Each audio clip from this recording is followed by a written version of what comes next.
devices to distribute information. Therefore, you may see committee members referencing information on their electronic devices. Be assured that your presence here today and your testimony are important to us and are critical to our state government. And first of all, today we will open with LB 519, Senator Walz.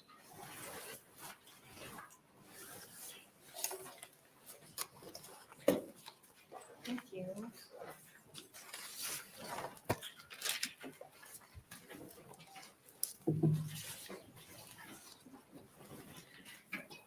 Good afternoon, Chairman Merman and committee members. My name is Lynn Walz, L-Y-N-N-E-W-A-L-Z, and I represent Legislative District 15, which includes Dodge County and Valley. I'm here to introduce LB 519, which is a bill that aims to help address the teacher workforce shortage in Nebraska. As we're all aware, the pandemic has put a strain on teachers, causing many positions to become vacant throughout our state. In December of 2022, the Nebraska Department of Education released the Teacher Vacancy Survey Report. The survey was open to all 436 school districts and systems across the state, and 402 of those school districts completed the survey. Of the 402 districts and systems, 196 reported unfilled positions, with an overall 768 positions unfilled. That includes 117 positions in the elementary education, 143 in special education, and 143 in special education. When asked why these positions remain unfilled, nearly half responded that there were no applicants. The survey received comments from 156 different districts and systems, with over half referencing that the pool of applicants continues to get smaller with less qualified candidates. LB 519 is a continuation of the work that the Education Committee did last year with LB 1218. I like to call this bill Barriers to Entry in Teaching, because many of the factors the bill addresses can cause individuals to not enter the profession or continue working in it. The bill has 4 major sections, which are covering certification fees, providing retention payments, increasing the Attracting Excellence to Teaching program, and creating the Student Teaching Assistance Act. So to start, LB 519 requires the Department of Education to pay for certification fees in order to tackle one of the financial barriers to becoming a teacher. The certificates would be covered in the certificates being covered include the initial teaching certificate, standing teaching certificate, standard teaching certificate. You can tell I don't have my glasses on right now. Professional certificate and military certificate. The cost of these certificates can be a financial burden on teachers that impacts their personal budgets. It is my understanding that we're also waiving the cost for recertification as well. These fees could be a factor in individuals deciding if they want to continue in the teaching profession. LB 519 also increases the Attracting Excellence to Teaching program. The intention of this program is to retain students and graduates as teachers in the Nebraska schools and to help guide more teachers to low-income or rural areas. This is intended to help future teachers make their education more affordable. However, with the increased cost of living, it seems appropriate to increase the loan amount, especially since last time this was increased was 14 years ago. Under this program, there's a higher loan forgiveness for teachers in school districts classified as very sparse, in a community eligibility provision school, in a school building in which 40% of the formula students are poverty students, or teaches in an accredited or approved private school in which at least 40% of the enrolled students are qualified for free lunches. The owed payments would be forgiven at $10,000 per year as opposed to the $6,000. For teachers in districts that are not considered any of the above, we're increasing the forgiveness from $3,000 to $5,000 per year. The bill also provides retention payments to all public and non-public school staff. The staff included in this would be teachers, custodial and food service staff, bus drivers, etc., and does not include administration. These payments are a way to ensure that the staff who keep our education system running continue to serve our students and feel as though their efforts are being recognized. The Nebraska Department of Education will provide public school districts with appropriate dollars for the level of staff employed. Non-public school staff may apply to the Department of Education in order to receive their retention payment because state dollars can't be directly given to private schools. The bill appropriates $35 million to evenly distribute dollars throughout the state. I also want to note in this section, because Constitution, oh, I already read that part, sorry. Finally, LB 519 creates the Student Teaching Assistance Act, which administers loans of up to $8,500 per year for student teachers. The loan will be fully forgiven for teachers that teach in the state of Nebraska over the course of 4 years. If the borrower teaches full-time in a school district that is defined as very sparse or with a student population of at least 40% of students in poverty, the loan will be forgiven over 2 years. Oftentimes, student teachers are not paid for their time and may be working a second job. That second job takes a lot of energy and time away from this valuable part of learning how to become a teacher. This is where students receive hands-on experience and prepare for what it's like to actually run a classroom. This loan helps them focus on their future career while encouraging them to continue working in the state of Nebraska. I also handed out an amendment that does a number of things. First, for the retention payment portion of the bill, we're using Senator Blood's LB 696 from last year, which is why there's a portion in there basing retention payments off of a census data. With the amendment, we are removing that piece because I believe that every teacher, regardless of population density, should receive the same amount of dollars. Two, on page 12, section 12, subsection 2, we're adding the word public so that it reads eligible institution means public and non-for-profit college or university. It was not our intention to leave out the university. This was just an oversight that happened during the drafting process. And on page 14, we are removing the word public with reference to committing to teach in an approved or accredited school. Again, this was just a mistake during the drafting process.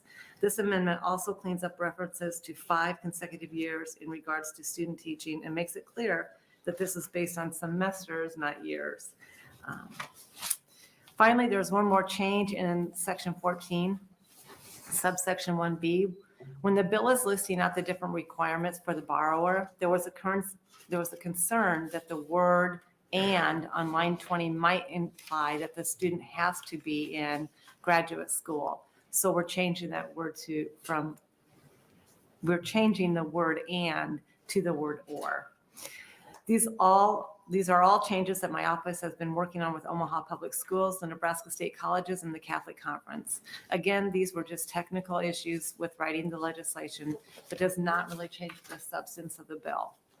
I understand that there are some other bills that are being introduced this year that address the teacher recruitment and retention. LB 519 is intended to be a piece in the puzzle to solving our state's teacher shortage issue. And all the factors this bill addresses could help a person decide if they will pursue a career in teaching. We have many smart, skilled, and prepared students in the state of Nebraska who want to be a part of the solution. We just need to give them the tools to succeed. And with that, I would be happy to answer any questions. Thank you, Senator Walz. Do we have any questions for Senator Walz this time? Okay, if not, we'll move on to proponents for LB 519.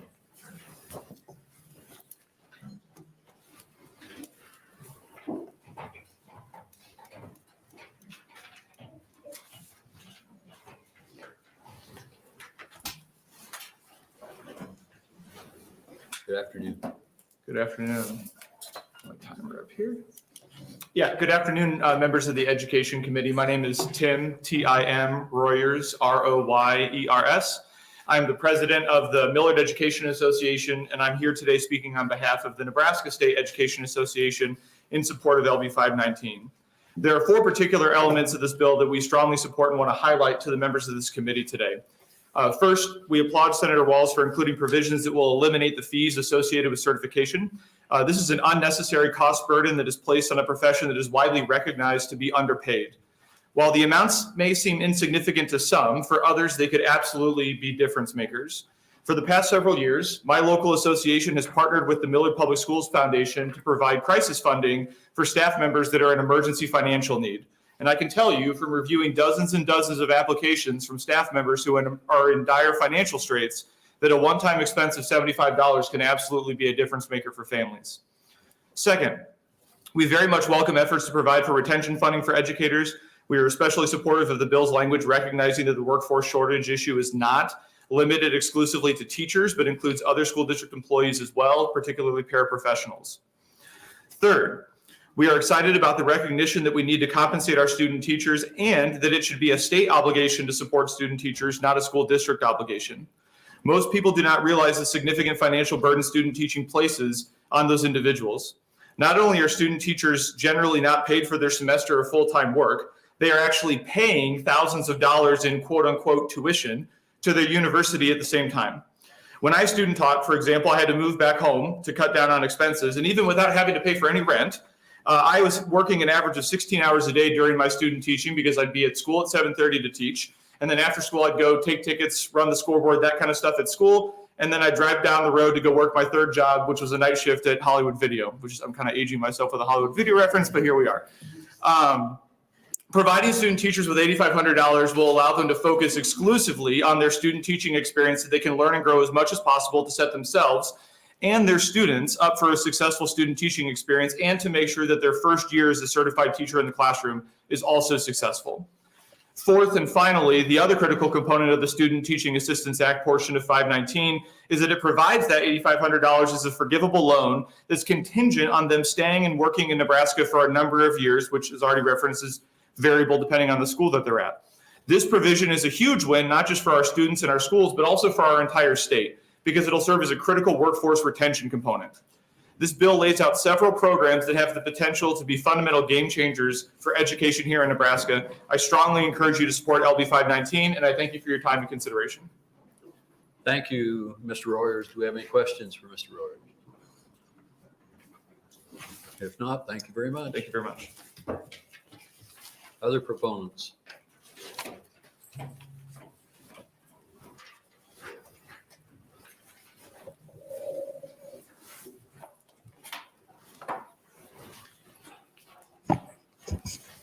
Good afternoon, Chairman Merman and members of the Education Committee.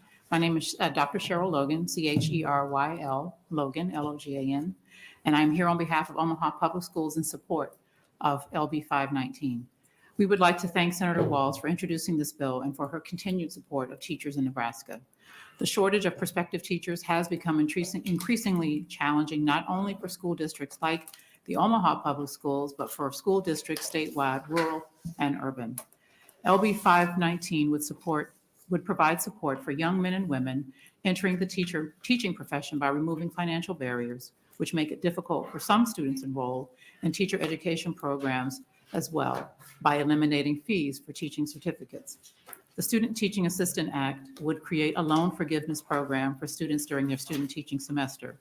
Many students struggle to balance their full-time student teaching responsibilities while also having a job to pay their bills. And this loan program could enable students to finish their education and enter the teaching workforce. I would be remiss if I didn't note that recognizing the time and financial pressures of student teaching, Omaha Public Schools was the first in our state to offer student teacher stipends in spring of 2022. The investment in emerging educators doubled interest in our school district among student teachers last fall, 40 of whom joined our school district full-time in January after graduating college. We appreciate the continued efforts of the legislature to remove barriers and incentivize qualified individuals to enter the teaching profession. And we view LB 519 as an additional important tool to encourage individuals to enter the teaching profession. Thank you again to Senator Walz and Education Committee for your efforts to address the teacher workforce shortage. I too returned to live home to live with my parents. I loved it. My father made dinner for me every night, and I got to talk to my mom about my day. I would be happy to answer any questions you may have. Thank you, Dr. Logan. Senator Johnny Albright. Thank you for being here. What type of an incentive did you give to the 40 students that, or the teachers that decided to come on board with you in January? What was the number? Well, the student teaching stipend is $9,000. That number was determined by what we pay a paraprofessional. And so as student teachers do the full-time work as they transition from I would say from student to master and master to student in terms of looking at observing their cooperating teacher. And so they provide not just the support while they are teaching the whole class, but also they can pull small groups. And so we look at the paying student teachers as long overdue, that they do the work of any intern, an engineering intern or an architectural student who may be an intern, similarly, who's also in college. And are they there for the whole year? So, yeah, they're here. So we, depending on how long they're there. So some are only there for 8 weeks, and so they receive half the remuneration.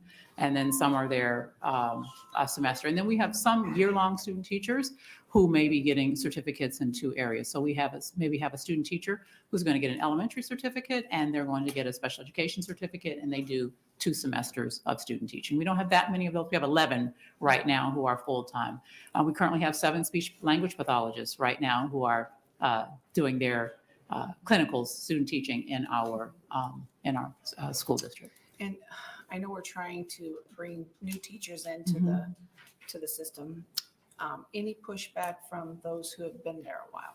Well, you know, there's always, I wish it had been available when I was in school. And so you do hear some of that. And on the flips, and at the same time, they also are very grateful that the current student teachers have that opportunity. One thing I can tell you is that we have a lot of student teachers from Iowa right now. I have a friend who is a superintendent, interim superintendent in a large school district in Iowa, urban. And they called me to tell me about why they don't have student teachers, because they've all come to Nebraska. It's not all bad. Yeah, no, it's not all bad. Well, We'll take thank it. you for being here today. You bet. Thank you so much for having me. Senator Wayne. Thank you. So we're talking about teaching in areas. Inside of OPS, do you have the ability to move teachers kind of where they need to go to fill? First of all, thank you for asking. We have the ability we obviously can place teachers where we can place them, but we also have a negotiated agreement, which provides teachers with an opportunity to transfer or to not be transferred. So we do have the opportunity to do that within within our negotiated agreement. Within OPS right now, how many teacher positions roughly? I don't expect you to know the exact number if one was filled today or not, but like how many roughly? Would I say how many teaching positions are open? I would probably say, so we did some creative things with our, to move some things around, but probably I would be comfortable saying 300. And on those 300, are they? A lion's share is special education. Special education. Mhm. I don't know how else to describe it unless you're in Omaha. Are they more West Omaha schools that are filling? You have a hard time filling position, or East Omaha schools? Oh, I knew where you were going. I was going to go there myself, so I appreciate it. Yeah, there are. I mean, it is more difficult to fill positions in schools that have higher needs, which the students present more challenges that they bring mostly from home. But that is a perennial issue. So out of the 300, like how many, if we want to go, we'll do 90th Street as the breakdown of East and West, like where are most of your positions at? Are they mostly East? Well, I wouldn't say that. I would say that, one of the things that we have done is to move people around to make sure we don't have as much as that. But one of the things that I think is important is that people be teaching where they want to teach, and so teaching in an area where there may be more challenges or students, it is better to have smaller classes and those kinds of things because of some of the support that our young people need. That is an area of grave concern I will say to me as a superintendent, I know I've said that every time that you and I have spoken, that it's now hit everybody, so there's a lot of concern about it, but that we are moving to a point where it won't matter how we move things around, there will be children that don't have a teacher. That's scary. When I was on the school board, there was this, just so everybody knows, I represent the security for OPS, so we're not having negotiations right now, but we'll be soon. Just verify that right now. But will there, I feel like I have to disclose that every time we talk now here going forward. There used to be a program where we took paras and helped them to become, I don't remember the name. Yeah, parent to teacher program. That's too simple of a name. Yeah. You were already there, so yeah. How's that going? Is it still going? We still have that program going. That program was and is sponsored by a grant. We are looking at how we can perhaps move some of that into our general fund on how we think about that program, because the grant is sunsetting. And we do yield some teachers from that, but the lion's share of our teachers come the traditional path through the university through student teaching. For 30 seconds, can you describe what that program is? If you kind of Parent to teacher, Yeah. parent educator to teacher. Well, folks who are working as paraeducators have the opportunity to get their teaching certificate, and it's paid for. They do, at the end of that time, there is an expectation, I believe it's 3 years of service to quote unquote, I won't say pay back, but to acknowledge that it's been paid for. So that's what it is. And we don't just have paraeducators, we have several custodians as well who are in that program, who are custodians and become teachers. Thank you. And I'll let you know right now, but can you give me that information as far as how much that costs budget wise? Sure, yeah, We're absolutely. having a school funding formula debate. I want to make sure we talk about some of those things too that we could possibly fund. Yes, sir. Thank you. Senator Conrad. Thank you so much, Chair Merman, and thank you so much, Dr. Logan. It's always good to see you, and thank you for your leadership. And I was sad to see that you're going to be leaving your position in the future, but also wanted to wish you the best in the next steps of your journey. As I was preparing for this hearing and looking at this legislation, I was thinking about this more broadly in terms of our state, our community, our society's approach to improving our diversity, equity, and inclusion endeavors and strategies. And I know that in the private sector, in the public sector, and now in the educational context, there's been an increasing openness, I think, to paying student interns, student teachers, because we're recognizing we shouldn't exploit people's altruism, and we shouldn't reserve these opportunities for people who can afford to work for free, basically. And I know you've been a real leader, a real thought leader on diversity, equity, and inclusion in our state and in your community. And I was just wanted to give you an opportunity maybe to weigh in on it from that lens or that perspective as well. I will look at it as my colleague, Mr. Royers, talked about. I was privileged to have parents that I could, that were college educated, that understood, I was going to live at home and to do that. And although I had to pay tuition, which was really a small amount at the University of Maryland when I was there. So I'm not going to talk about that amount because people would not feel that bad for me. Sure. But but when you talk about students who are first generation, and I use first generation because that is going to be inclusive of students Yes. from everywhere, rural students who may be white. It doesn't, you know what I mean? Right. There are many profiles in our state that have of folks who need assistance, Yeah. right?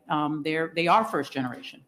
And we try to look at it that way. And that was one of the things when we announced it. So I was there with my board chair, it was Dr. Holman at the time, and we both student taught. She's also a former teacher. And we talked about, we raised our hands and said, this would have been great if and some of them cried, right? Because they really needed the assistance and they were not expecting it. It was a complete surprise. And later we talked to them about how they were able to move forward. And we have a lot of interest from young people all over the region now, other states, who are interested in coming. And I think, and obviously they want to get paid. It's not a crime to want to get paid when you're doing work.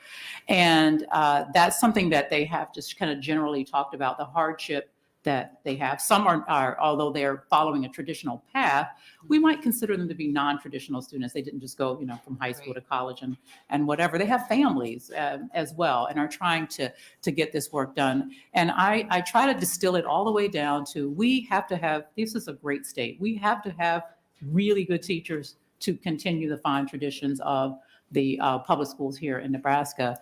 And the fire alarm is ringing.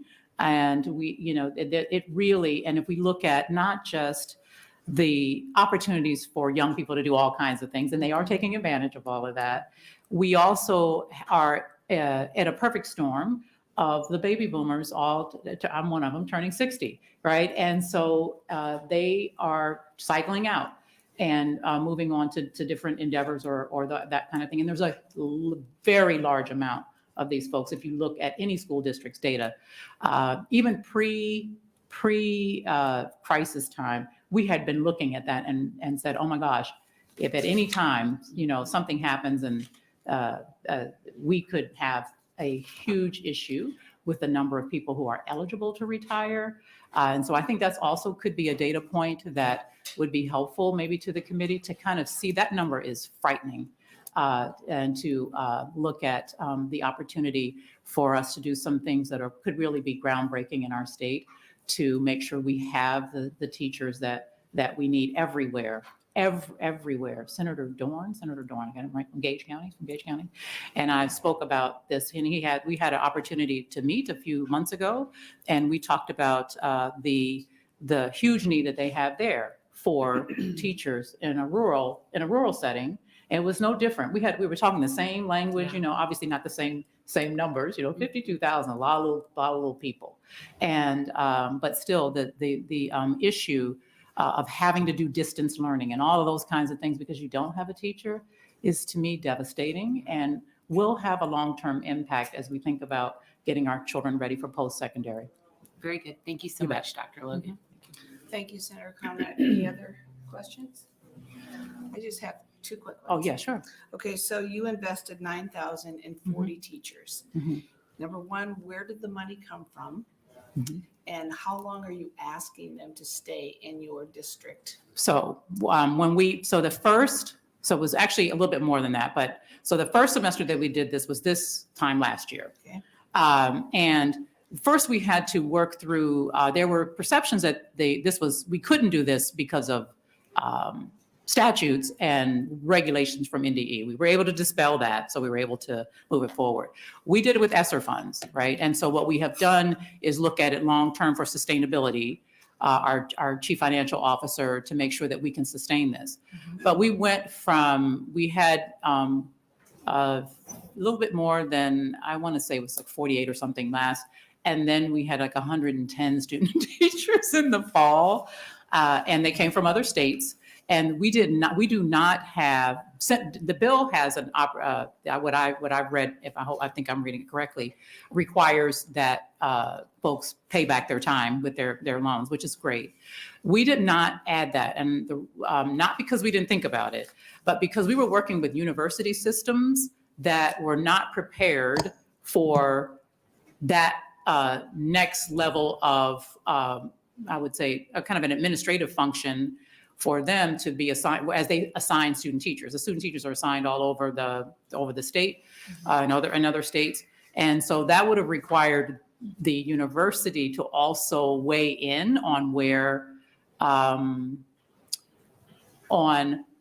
people were going to commit at that time in their journey as they are still their student. So we did not do that. There's been lots of talk about it. Please know that because we have a good return on that, and we also too have thought about it just in terms of we want teachers who want to teach our students, not necessarily as compelled. And the parent educator is a little different. Those people are already working for us; they're committed. We thought about it in a couple of ways, and it'll be if this goes forward, that'll be the next level because it's not just the university. Hopefully here, what we saw, we really needed to go regionally to get the numbers that we currently have. We wouldn't have gotten those if we were within our university systems here. Right. I appreciate your time, Dr. Logan. You're welcome. Thank you very No much. other questions? Okay, next testifier. Okay, thank you. Proponent, you bet.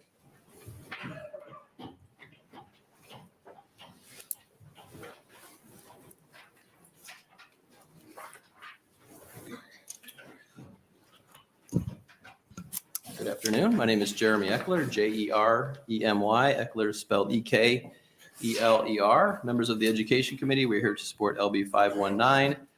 The Nebraska Catholic Conference advocates for the public policy interests of the Catholic Church and advances the gospel of life through engaging, educating, and empowering public officials, Catholic laity, and the general public. On behalf of our 112 schools and over 2,500 certificated teachers, the Catholic Conference is here to support Senator Walz's LB 519. And we also thank her office for being eager partners as we work through the bill's language to create consistencies for Nebraska's teachers and potential teachers. This is going to sound pretty familiar to some of the other testifiers, but as you know, LB 519 does some helpful things for educators. First, the elimination of certification fees is a boost for teacher morale and pocketbooks. I paid the certification fees numerous times myself, as does my wife, who's an early childhood special educator. Also, as a principal, I always heard the grumbling in the teacher workrooms, and I can say this measure would be celebrated by teachers and is a big difference maker, as a previous testifier noted. Furthermore, as we exit the pandemic, we know that tens of thousands of teachers hung in there during COVID for the kids and for all of our kids, and waiving certification fees seems timely and appropriate. The next item I'd like to bring up is the $8,500 per student teaching semester forgivable loan, as long as the teacher meets the qualifications laid out in the bill. I was a student teacher. I could share some of the same stories. I basically slept at the desk and ate at my mom's. And it's an exhilarating but exhausting time as one nears graduation, struggles to make ends meet financially, and is entering the job market. Things are just converging on your life in an incredible way. And as a little bit of a side story, this weekend I ran into a former student who is in his last year. He's about to enter student teaching. I told him about this bill, and he gave me a huge hug. So I said it hasn't passed, but he's excited about the possibility. So I can empathize with these student teachers and understand how important this measure is. In regard to the qualifications for loan forgiveness, we did point out the concern about Section 14B. We appreciate the change. The initial language regarding enrollment in a graduate program within 6 months of obtaining one's undergraduate degree was unclear at best. And so we had concerns about a potential scenario in which you get $8,500 in loan forgiveness, but have to take on graduate tuition of $15,000 to $20,000. So we appreciate the change. Finally, the NCC supports the inclusion of non-public educators in the one-time allocation of grants to all Nebraska school teachers. The conference is happy to hear about a simplified formula because all teachers work very hard during this time. So we thank Senator Walz for introducing LB 519 and her collaboration. Thank you for your time and consideration. I'm open to any questions. Thank you, Mr. Eckler. Any questions from the committee? Seeing none, thanks for being here. Next proponent.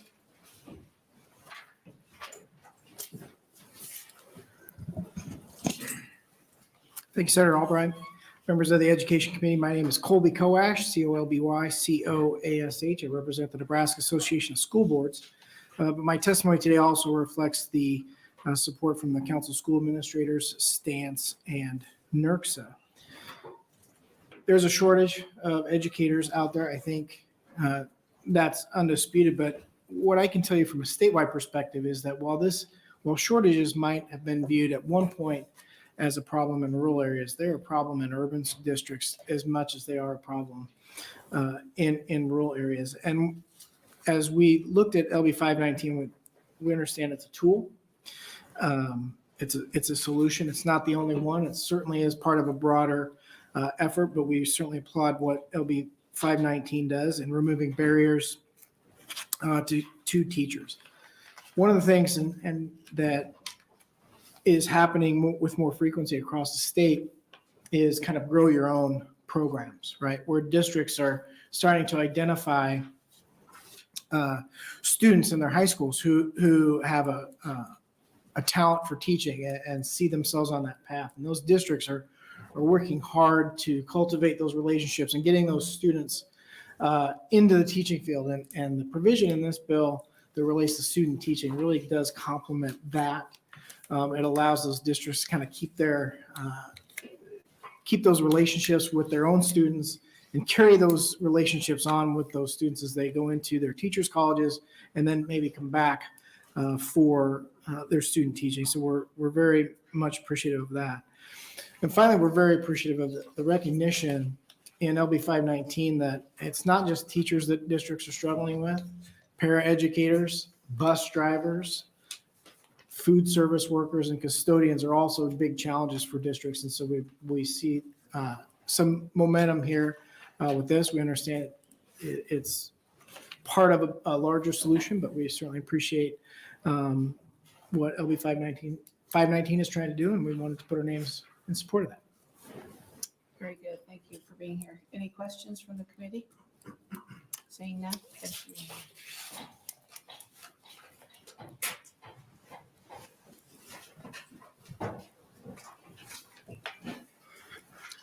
Hi, good afternoon.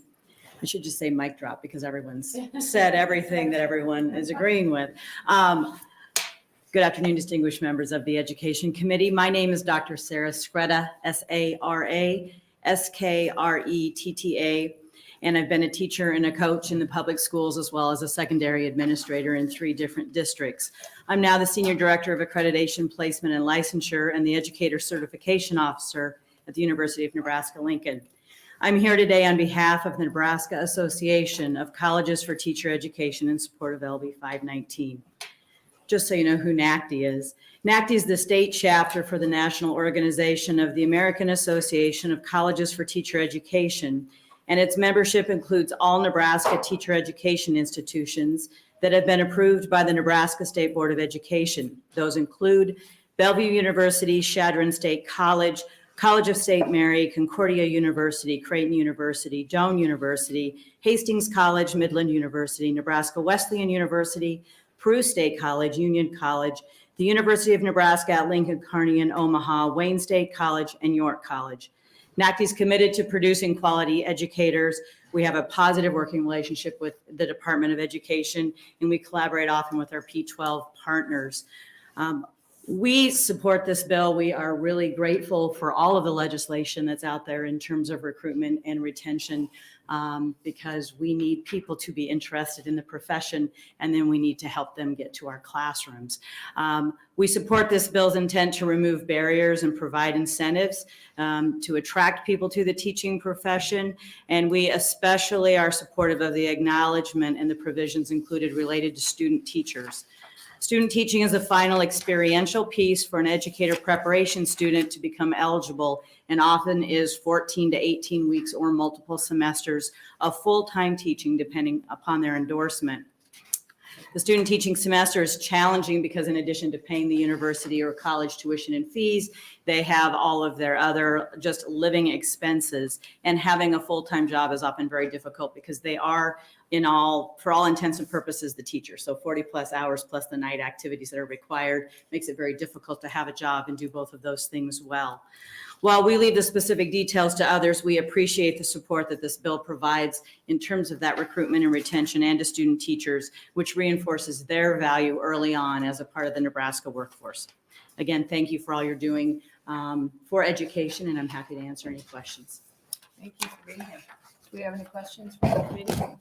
Senator Cardinal. Hi, Dr. Skretta. Yes. We're having a smile because Dr. Skretta was my high school English teacher. So this is a very exciting full circle moment. but. I prepared you well. Yes, very well. I'd put my education at Seward High up against anybody's in the world. Absolutely. Thank you for your contribution there too. But I was just wondering if you could share a little bit more about the experience that your students have when they're student teaching, because of course there's the time in the classroom and they bring so much energy and enthusiasm. I've seen this in our children's school. I've seen this at our preschool. Where the student teachers are, really just at their best in terms of finally having an opportunity to apply their skills and their passion in the classroom. But much like our teachers who are employed in a full-time basis, how long does it take to plan lessons outside of school? How much time and energy are they spending putting together the bulletin boards and all of those kind of other perhaps unaccounted for hours in their day to make that experience really successful, generally speaking? Yes, no, thank you. I'd love to be able to give you a number, but I think if you can think of any teacher that your children, your grandchildren have had and the amount of hours that they put in, student teachers put in more. In addition to doing all of those things, bulletin boards, going to curriculum nights, attending parent-teacher conferences, preparing lessons, they also have additional, in most cases, university requirements, a seminar, or they have to come back to campus for some additional coursework as they finish their official training. So being a student teacher is really more than a full-time job, and they're doing it for free. And I'm going to join the parade. I also, as a teacher, student taught for free. And at that point, I'm old and I don't know if the dollar was worth more or not, but you sort of did it. And now we are experiencing at the higher ed level, students with extreme stress regarding finances. And so if we're talking about a profession that requires them to take a full semester to pay and make it really difficult to then earn a living, to live, to move into that paying job, anything helps. So we're very appreciative for the efforts. Thank you so much.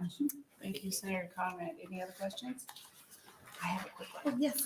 Okay, so all these universities and colleges and state and local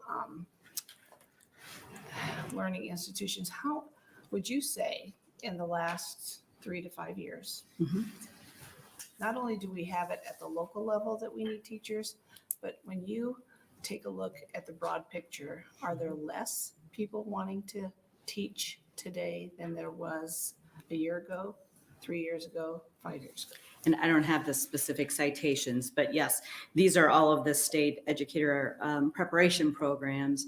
And nationally, there's a decline in higher ed enrollment it's called the enrollment cliff. And it's out there because there's a decline in high school graduates. So if you already have a program like educator preparation, getting teachers ready to teach, that is seeing an enrollment decline or at least barely holding steady in some institutions, but you're seeing less students come in, you do end up having less candidates. So you're right. It's a cyclical problem. So then we leave Nebraska, as it sounds like West Side OPS did, and look for people outside of our state, right? I mean, it would be nice to somehow figure out how to encourage the children at a very young age to be considering something like this rather than try to find them later on. I would agree. Yeah. I would agree. And I think there are a lot of initiatives. A previous speaker referenced some of that work of Grow Your Own, working to identify and invite those students to be a part of the education profession earlier. Yes. But it's difficult when you're competing against almost every industry who's also got a workforce shortage and potentially some who have different resources than education does. Very good. I appreciate your time today. Thank Thank you. you. Do we have any other proponents wishing to speak? Any other proponents? Seeing none, any opponents wishing to speak? Anyone in a neutral capacity would like to speak? Seeing none, that will close. Do we have any letters? Oh, I'm sorry. Yes, I'll let you do that. Senator Walz, please come up. Close. I looked at Senator Breezy, he's like, I don't know. Speak, yeah. Well, first of all, I want to thank the committee members for taking the time to listen today, and certainly want to thank all those who came to testify. I want to remind you that all of these programs are available to public and non-public schools. And I know that it's really a pretty significant piece of legislation, but I think it's going to take a pretty significant piece of legislation to help us get the results that we need when it comes to our teacher shortage. There's not one silver bullet. There's a lot of good legislation coming our way, and I hope that we can all work together and put together a great package that's going to help us recruit and retain our teachers. We do need to do all that we can to show our teachers and our school staff how much we appreciate their work and dedication to the future of our state. And this is, again, it says one small step, but I think it's a pretty significant piece of legislation. I think if we can combine it with all the other pieces that are coming our way, that we'll be able to make a difference. So. Great, thanks so much for your time. Okay, we have, I'm sorry, a question? Yes, sorry. Thank you for your bill here today, Senator. But question regarding the teacher retention bonuses, how many employees would we be talking about? Any guess? 80,000. 80,000. And would that end up being distributed proportionally across each employee for 35 million, whatever that would amount to? Yeah. And would you anticipate, or are you envisioning a one-time deal here on that 35 million? Yes. Okay, not an ongoing program. It's not, no. Okay, thank you. Any other questions from the committee? I'd like to make it ongoing. Senator Linehan? Thank you. Chair Albright. I don't understand the fiscal notes, and I wasn't here for the opening because I was in another committee, but the one from the Department of Ed is completely different from the one from the fiscal office. Am I missing something?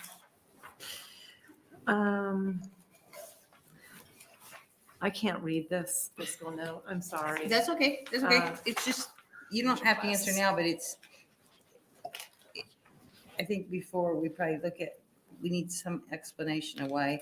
There's such a big difference. Yeah. I can see the Department of Education's a little bit better than I can see the fiscal office. The fiscal office is just, less than $1 million. And then you turn over, education department says 65 million, and you just said 35. 35 for one of the programs. Okay. Third bullet point says the bill creates $35 million retention fund. Third bullet point on the fiscal office one? Underneath agency says third bullet point says creates a $35 million. Fourth bullet point says appropriates $30 million to NDE for the teacher assist program. So I think they just took both of them and came up with 65 million. Okay, well, I think if I asked the fiscal office, Senator Walz, to get a little cleaner, more Okay. understandable fiscal note. I will find out about that. Thanks, Senator Yeah. Linehan. You're welcome. Any other questions? Seeing none, thank you, Senator Yeah. Walz. And we did have 4 letters for the record before we close this.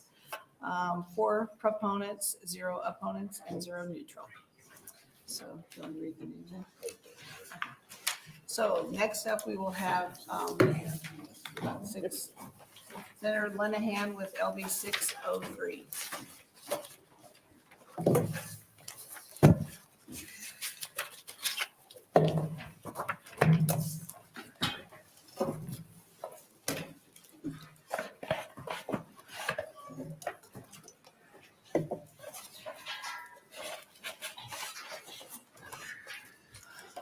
Good afternoon, Chairperson Albright, and members of the Education Committee. I'm Luann Linehan, Louannlinehan, and I'm from Legislative District 39, which includes Elkhorn and Waterloo. Today, I'm introducing LB 603. Is that right? Yes. Okay, thank you much. Members of the committee, our state needs teachers. We, as you've already heard, we are in dire need to fill teaching positions. Last year, Nebraska had 768 unfilled positions and 208 vacant positions. According to the Nebraska Department of Education, an unfilled position refers to a job that was filled by someone other than a qualified teacher. That means 768 positions were being taken by people who did not have the proper certifications. The positions that were in the most need for qualified teachers were those relating to special education, elementary education, and STEM. We are also losing more teachers than we are hiring.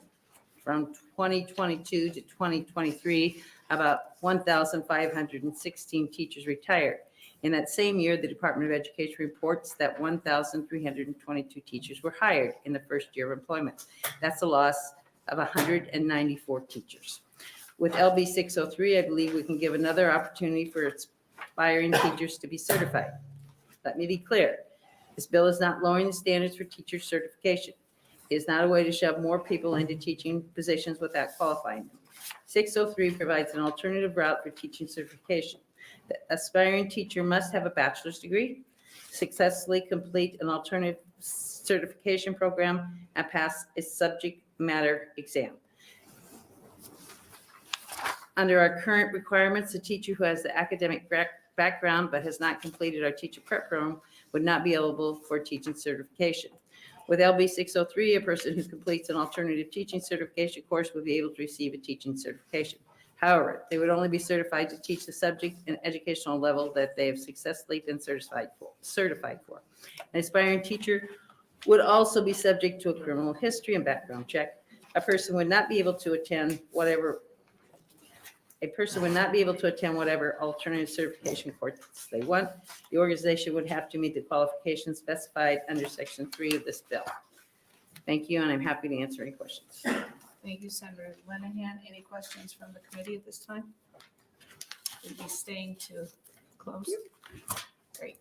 Okay, we're going to start with our first proponent for LB 603.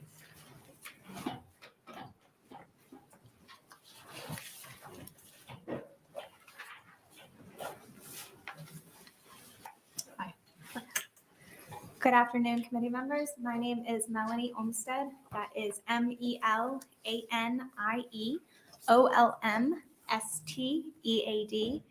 I want to thank you for allowing me to speak here today. It's a privilege to be able to take a few minutes and share some information with you about American Board's teacher certification. Under 603, American Board is an example of a certification program that would then be able to operate in Nebraska to help prepare more teachers for the classroom. A little bit of background information. American Board, formerly known as American Board for the Certification of Teachers of Excellence, was founded by the United States Department of Education under President George W. Bush. That very long name is the most telling sign that it was a DC founded organization. And we have been around for the last 20 years alternatively certifying teachers across the country. We currently operate in 14 states, and we've got 15,000 teacher graduates to our name in those states. What does an alternatively certified teacher look like? What does that mean? Well, it's somebody who already holds a bachelor's degree, but in a subject other than education. Frankly, sometimes it's someone who has a bachelor's degree in education, but never completed the student teaching component and therefore was never able to certify. People who use American Board's program fit into 4 general categories. The first is your career changers, your accountant who decides to teach math later in life, your pharmacist who's ready to retire but has a few years left and wants to teach physics. Second, we have a lot of teachers we certify who have been in the military. Those are your veterans who completed their service and want to utilize like the Troops to Teachers program, which is now known as SkillBridge. We work with them and help them earn their certification. We also work with their spouses through a similar program. Thirdly, we've got people who are currently working in schools as substitute teachers or paraprofessionals. Those people know your schools, they know those students, and they are a perfect example of someone who could step into that teaching role if they were able to fully certify quickly and affordably. And lastly, we've got stay-at-home parents who earned their degree and maybe worked for a few years and then took time to raise their children, but they're ready to re-enter the workforce. Alternative certification is a quick and affordable way for those people to become teachers. I think a pushback that we often hear about alternative certification is that it's putting warm bodies in the classroom. But studies show that's just not the case. In fact, someone could argue that right now we're putting warm bodies in the classroom and we have nearly 800 classrooms without a certified licensed teacher. And that's where American Board wants to help. The vast majority of Nebraska's teachers will always be traditionally trained. You have a fantastic university system here. You've got great education programs in the state, but those programs are not currently meeting the needs of open positions in schools. And that's where American Board wants to step in and just be able to provide a little bit of assistance. We're one more tool in someone's tool belt trying to fix the teacher shortage. I want to give a quick example of two of our teachers who are currently working in classrooms, just so you can get a feel for this. We've got Janae. She is a North Dakota certified teacher. And American Board's only been in that state for a few years, but when she became a teacher through our program, she said, university-based certification programs all required specifically timed online evening courses. That would not have worked for me. I needed my evenings free to be around my kids, especially while they're young and actually want to hang out with me. American Board's program is flexible, and I loved that. I was able to download the materials and study on my own time over work breaks when my kids were at school and at sport practice. Overall, it was a great experience for me. I feel grateful because truly it has changed our lives. It's been such a blessing. I'm older, I've got kids now. I need to think about their financial needs, and being able to start a new career without debt was the biggest blessing. That's the kind of person who uses American Board's program. And if you're wondering whether or not American Board. You've got a red light. I'm gonna have Oh, sorry, I'm done. cut you off. That's all right. No, I'm good. We may very well have some questions. Anyone have any questions? Senator Sanders? I was going to ask you, what is a typical person that wants to be involved in the course? So you were giving us one example. Are there others that, do you see a majority of mothers, parents that need to finish up their program to get back to work? Is that typically what you see? Thank you for your question. The average person to go through our program is about 40 years old. So yes, most of them are parents.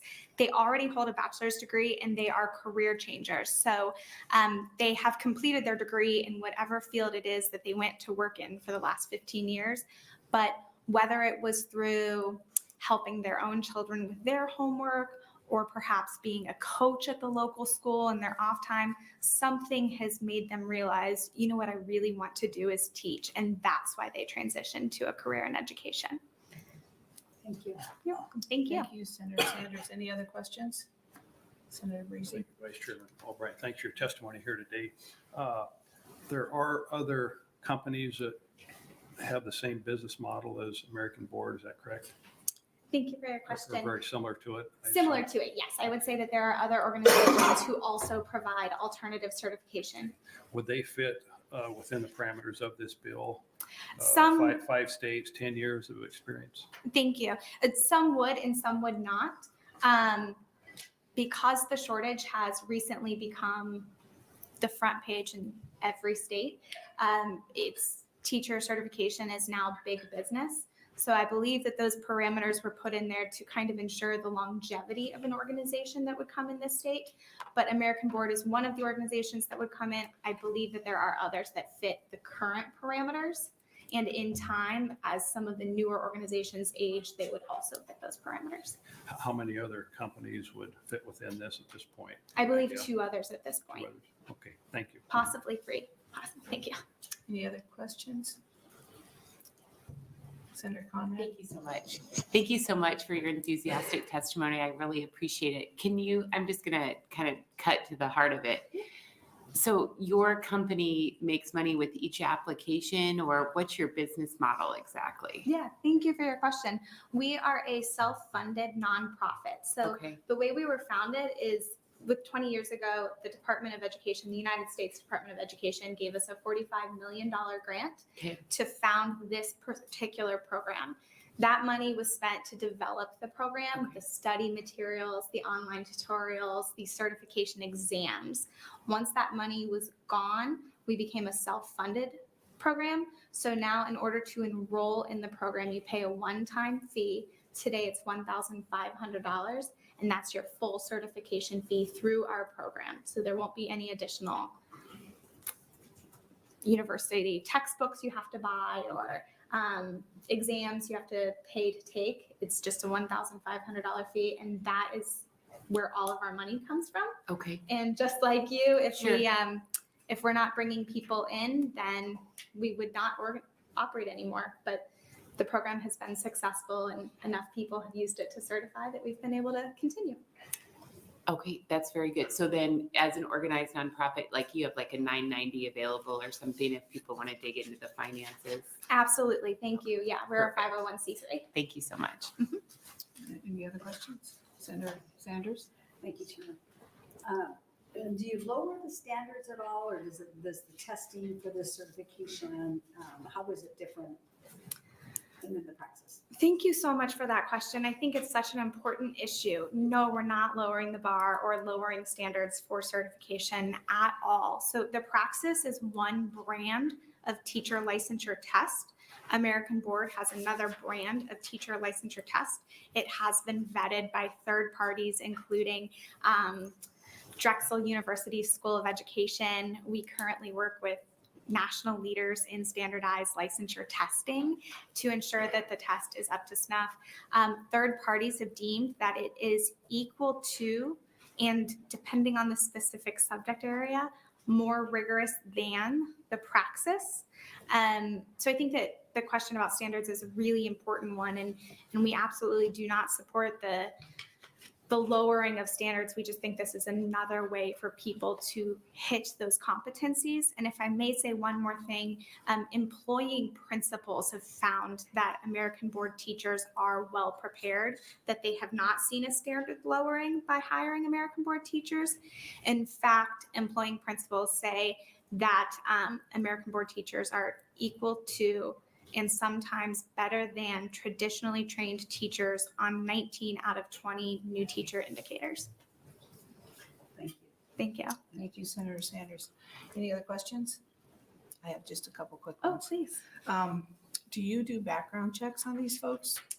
And do you actually place them in different areas of the country?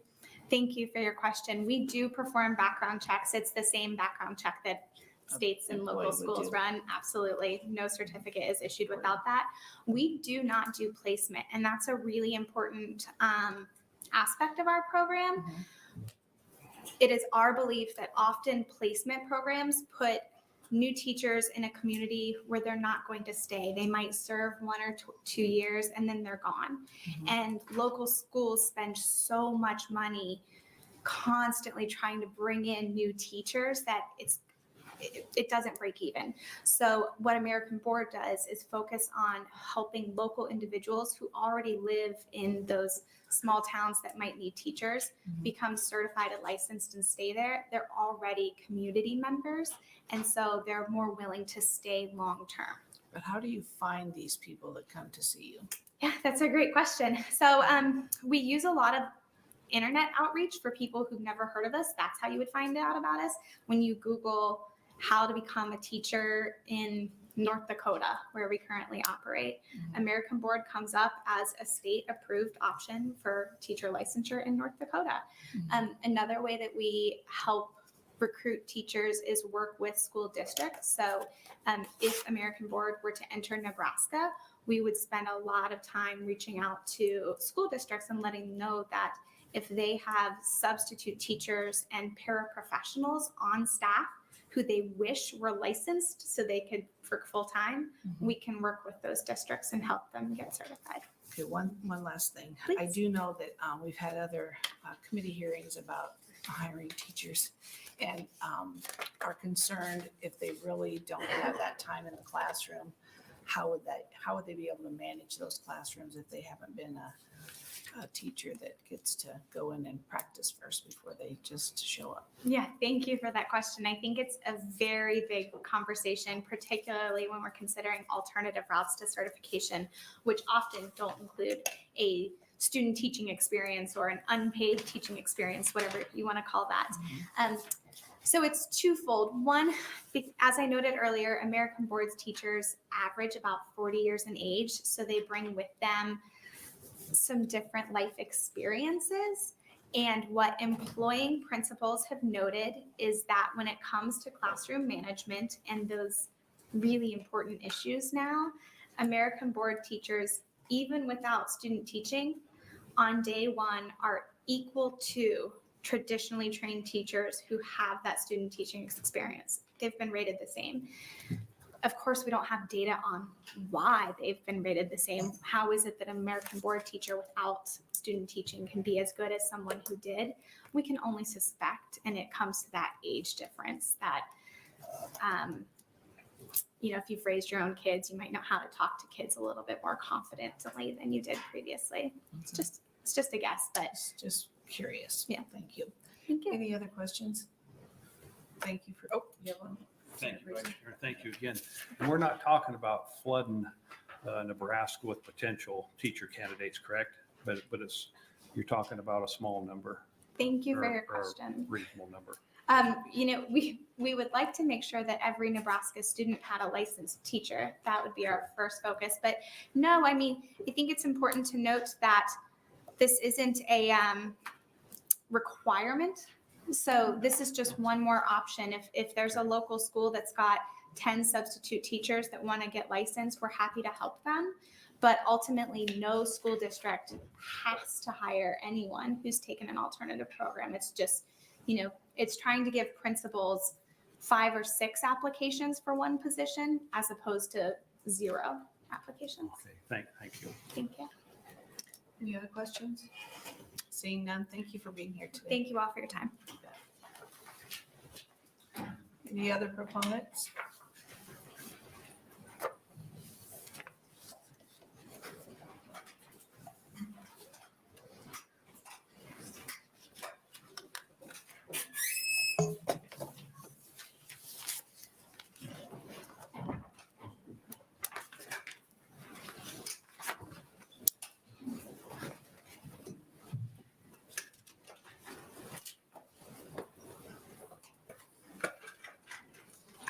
How you doing?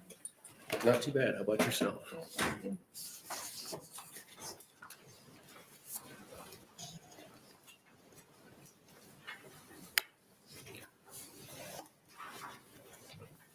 Chairman Merman and Senators of the Education Committee, my name is Andy, A-N-D-Y Schmidt, S-C-H-M-I-D-T. I'm an agricultural producer from Deshler, Nebraska. I serve as a board member on Deshler Public School, and I'm vice president of Thayer County Farm Bureau. I'm here today to support LB 603 on behalf of Nebraska Farm Bureau. I want to thank Senator Linehan for bringing this important bill that we hope will have a real impact throughout the state. At Nebraska Farm Bureau's annual meeting in December, debate was had regarding teacher testing requirements. The reason for this is because rural Nebraska is severely impacted by teacher shortages. I see this firsthand as Deshler struggles to find quality teachers.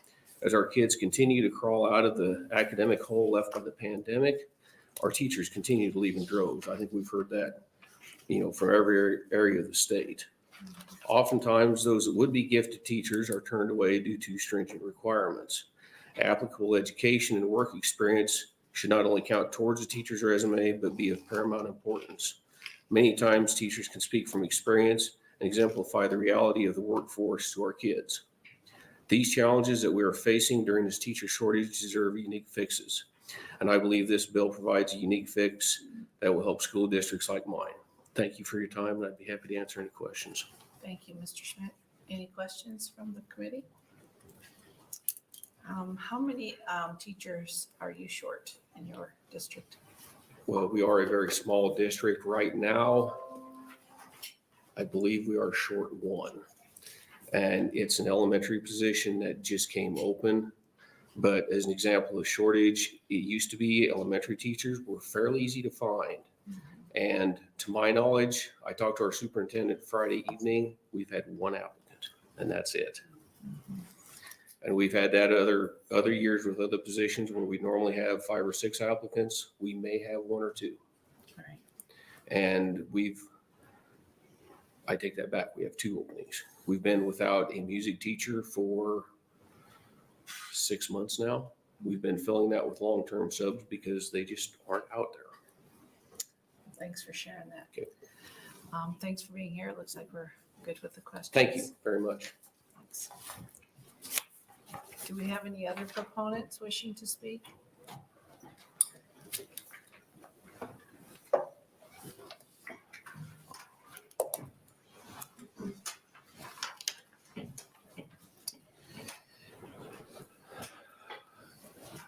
Good afternoon again. My name is Jeremy Eckler, Jeremy. Eckler's Ekler.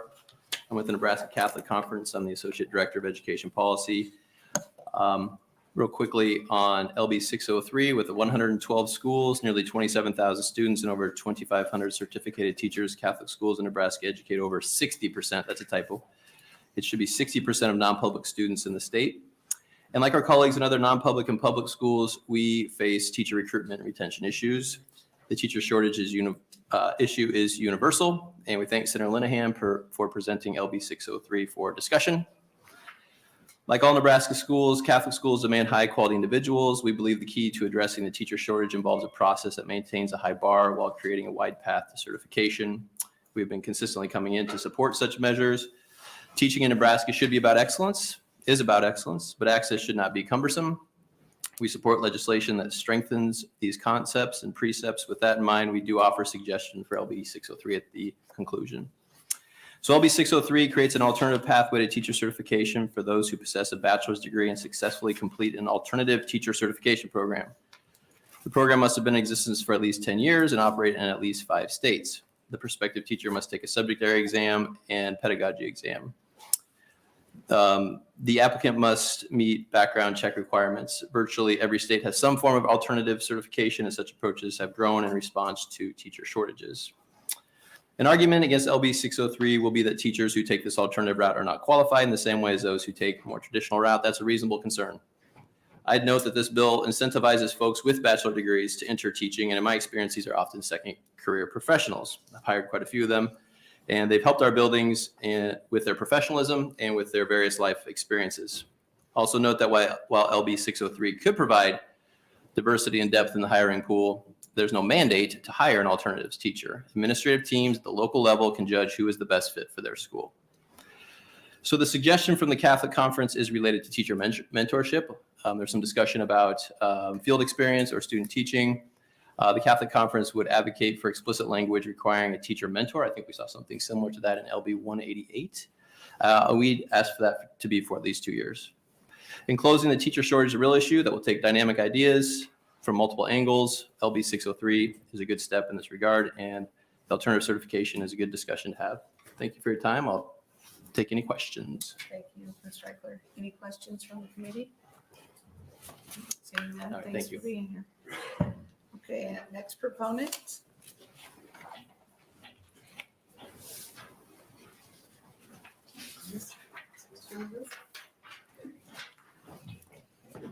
Hello, Vice Chair Albright and members of the Education Committee. I'm Nicole Fox, NICOLEFOX, Director of Government Relations for the Platt Institute, here supporting LB 603.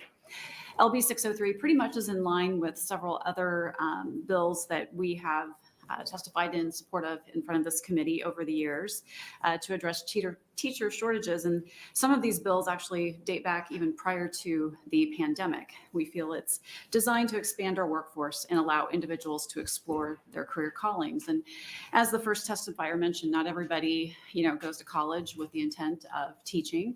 And so we think that this is a good bill for those that maybe have discovered that teaching is something they want to do later in life. This bill would give those who already have a bachelor's degree and have completed an alternative teacher certification program as approved and recognized in other states the opportunity to teach in Nebraska. This bill would add to the existing pathways for alternative means available to obtain teaching certificates. While alternative certificates might not completely solve the teacher shortage problem, they may chip away at the problem to some extent. We believe it's important to remember that no state certification or licensure guarantees competence. It just assures that a hoop has been jumped through. Those licensors certified will still need to prove that they can teach and convince those hiring them that their work and experience are adequate. And so I know that that's in line with what a couple of other testifiers said, is that it just helps to increase the applicant pool, give better depth so that they can find the best fit. An occupational license does not guarantee a job or that a person will be good if they get the job, just as a driver's license doesn't ensure that a person is a safe driver or will never be in an accident. And just real quickly, I'd like to share a story. There was an individual that reached out to us over the interim. He was a gentleman that had a bachelor's degree in psychology. He had a master's degree in education administration. He was born and raised in Nebraska, moved to Texas for a variety of reasons. While he was there, he decided to take an alternative teaching course, was able to get an alternative certificate, taught special ed for 3 years in Texas. And like a lot of people do when they are starting a family, he and his wife, when they had their first baby, decided to move back to Nebraska to be close to the grandparents. And he attempted to get a certificate here in Nebraska after being offered a job in a public school here, but was denied because he did not have a bachelor's degree in education. Instead, it was in psychology. So we feel that this bill would definitely be helpful to him.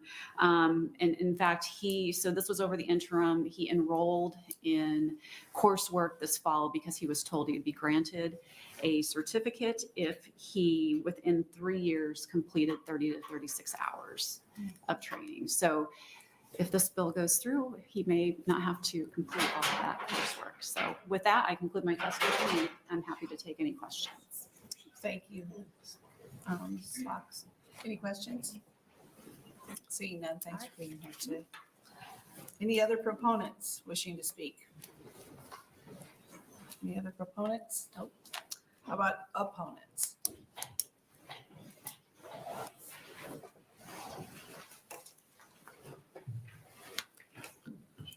Welcome back. Thank you. I'll spare you the long litany of organizations that are part of NACD. They're still the same. So good afternoon, Education Committee. My name is Dr. Sarah Skreda, SARASKRE, TTA, and I'm here on behalf of the Nebraska Association of Colleges for Teacher Education in opposition to LB 603. NACD, like I said before, is representative of all 16 educator preparation programs in the state.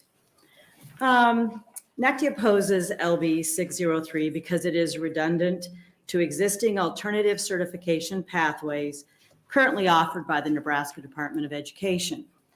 A candidate, as described in LB 603, who has completed a state-approved alternative program, has taught for 1 year, has a bachelor's degree, meets the basic skills competency requirement, and passes the content exam, would be eligible for an alternative permit through the existing alternative pathways. Number 2, if the alternative program was not state-approved or the candidate did not have a year of teaching, but the other elements remained, the candidate would qualify for an alternative permit through the existing alternative pathway 3.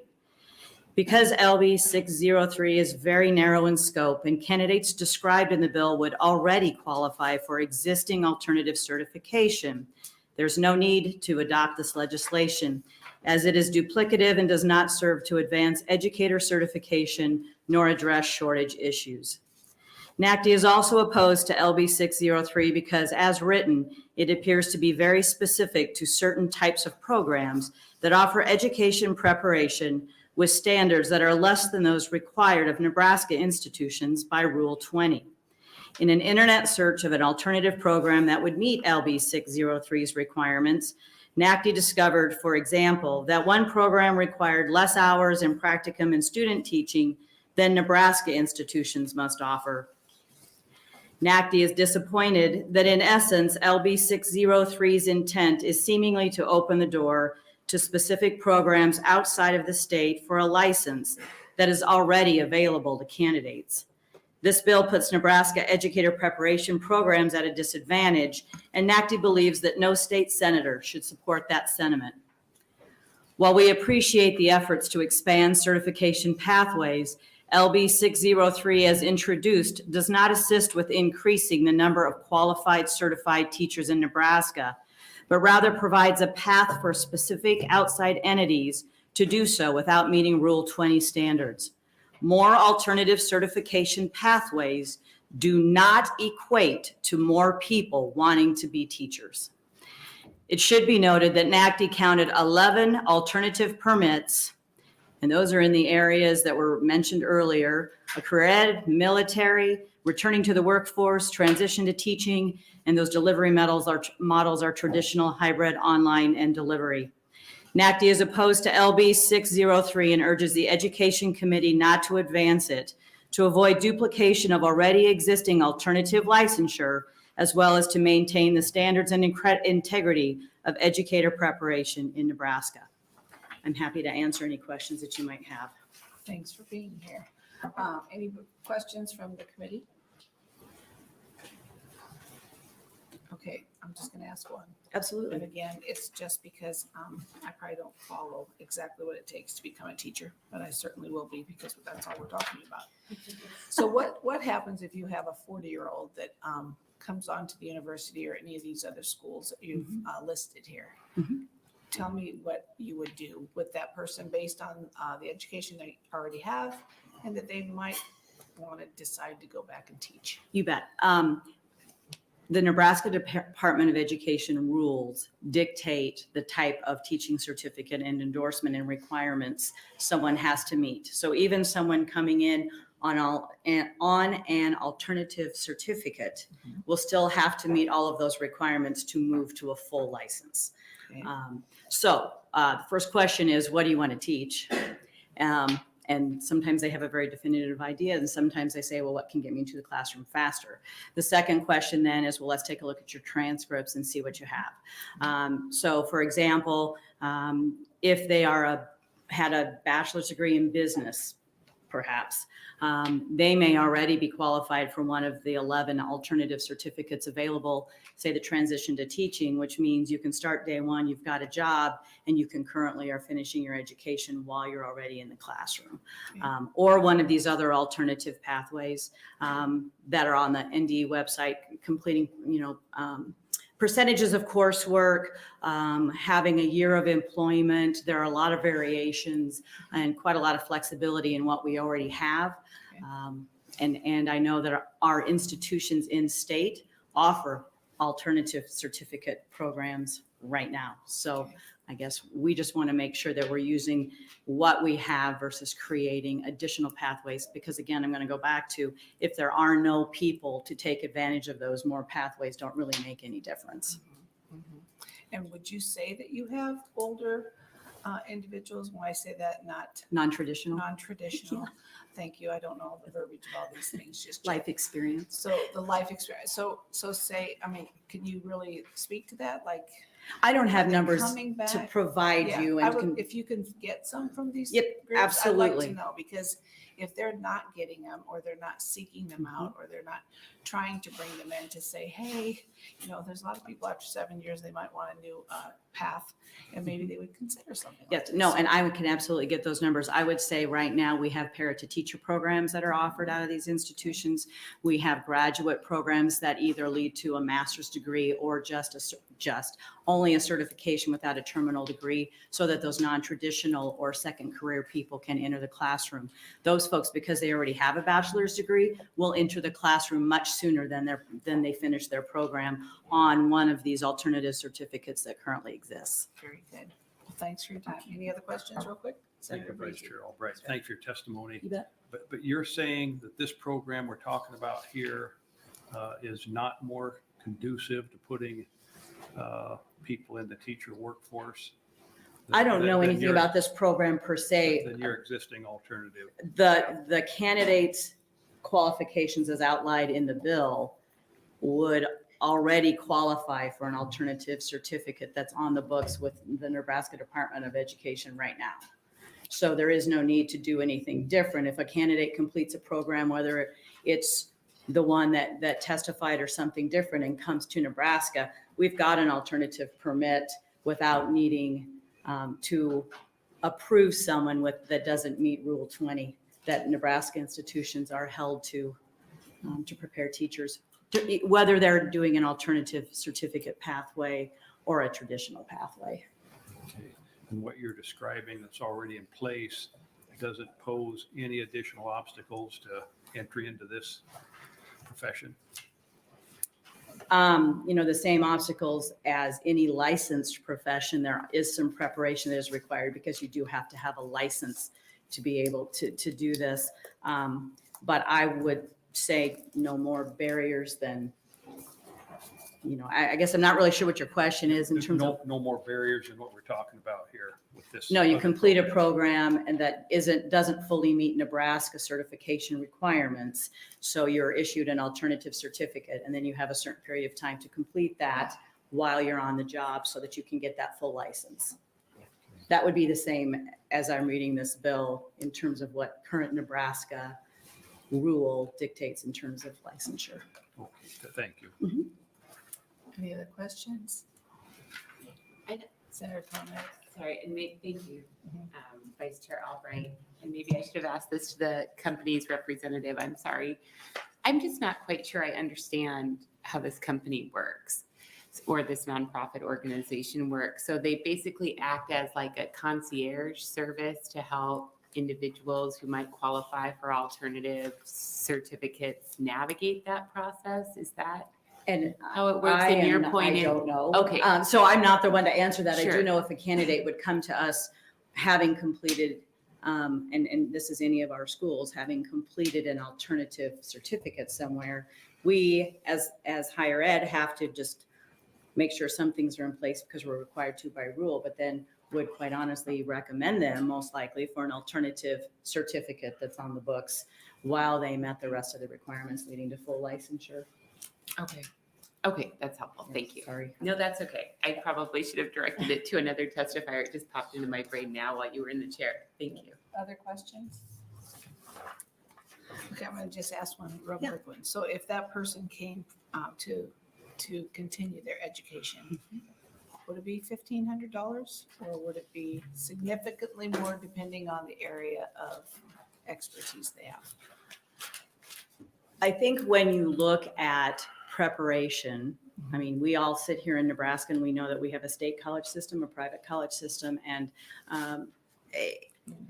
there are fees that, there's tuition costs. Sure. So it isn't a flat fee. You walk in and you take your coursework or modules or whatever, and now you're eligible to be a teacher.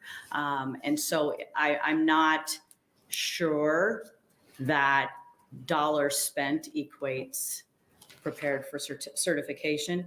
But in terms of this bill as it's presented, it doesn't necessarily talk about costs. It talks about a specific alternative certificate that's already available on the books for the people that would be listed in this as being qualified. And it also talks about an institution potentially that would meet the criteria that would get a pass on having to meet Rule 20. I'll spend some time looking at Rule 20. Yeah, because Nebraska institutions don't have a choice. And so then we're being penalized for being in the state trying to prepare teachers for our classrooms and our students, which. Thank you. Mm-hmm. Any other questions? Thank Thank you for your testimony. Appreciate it. Any other opponents wishing to speak?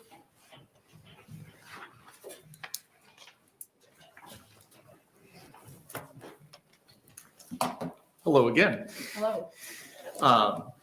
Thank you again, members of the Education Committee. Again, for the record, my name is Tim, T-I-M, Royers, R-O-Y-E-R-S. I'm the president of the Millett Education Association, and I'm again speaking on behalf of the Nebraska State Education Association, this time in opposition to LB 603. We know that maintaining a strong teacher workforce in the state is critical, and we know that providing quality alternate pathways to coming into the profession absolutely should be included in our efforts. Unfortunately, we feel that LB 603 falls short of the mark in providing any kind of solid footing for alternative certification. The foundation for this bill is to provide a pathway for people who already possess a bachelor's degree to gain their certification to teach, as we've already heard from a number of people. Presumably then, these people would have relevant content knowledge but are lacking in pedagogy and field experience. Those two components are the most fundamental elements to this profession, and yet LB 603 in no way specifies any kind of course or field experience requirements. The only specific program requirement in the bill is that they complete a standardized test, which is the least important component of a teacher preparation program. More concerning than what the bill does not require is what the bill does require. In order for a program to be recognized, again, as we've heard from several individuals, it needs to come from a company that operates in at least 5 states and has been operational for at least 10 years, meaning this bill is intended to allow already identified companies to profit off of our teacher shortage. This component of the bill also prevents school districts, educational service units, or other entities within the state of Nebraska from developing viable grassroots alternative certification programs that will take on the challenge of providing a robust alternative pathway. For example, in my own district, we've already established a program that helps selected paraprofessionals become teachers in partnership with Midland University. Innovative programs like this would be ineligible for consideration under this bill because they don't meet the multi-state or multi-year operation criteria. Finally, any certification decisions should be made by the State Board of Education to make sure that we are consistent across all of our certification pathways and guaranteeing that every teacher candidate is high quality, experienced, and ready to work with kids on day one. Ceding that ability to establish the criteria for certification and putting it into statute prevents the Department of Education from having the flexibility it needs to adjust or react to new innovation or ideas. And I'll just use a really simple example for what I mean by this. What if we were to find a program that operates in 4 states? By this statute, we couldn't use them simply because they were 1 state short from what was listed in the text. We welcome finding new paths for people to come into the education profession, but those paths must focus on producing high quality candidates who are well-trained and have sufficient field experience so they can deliver the quality education our kids deserve.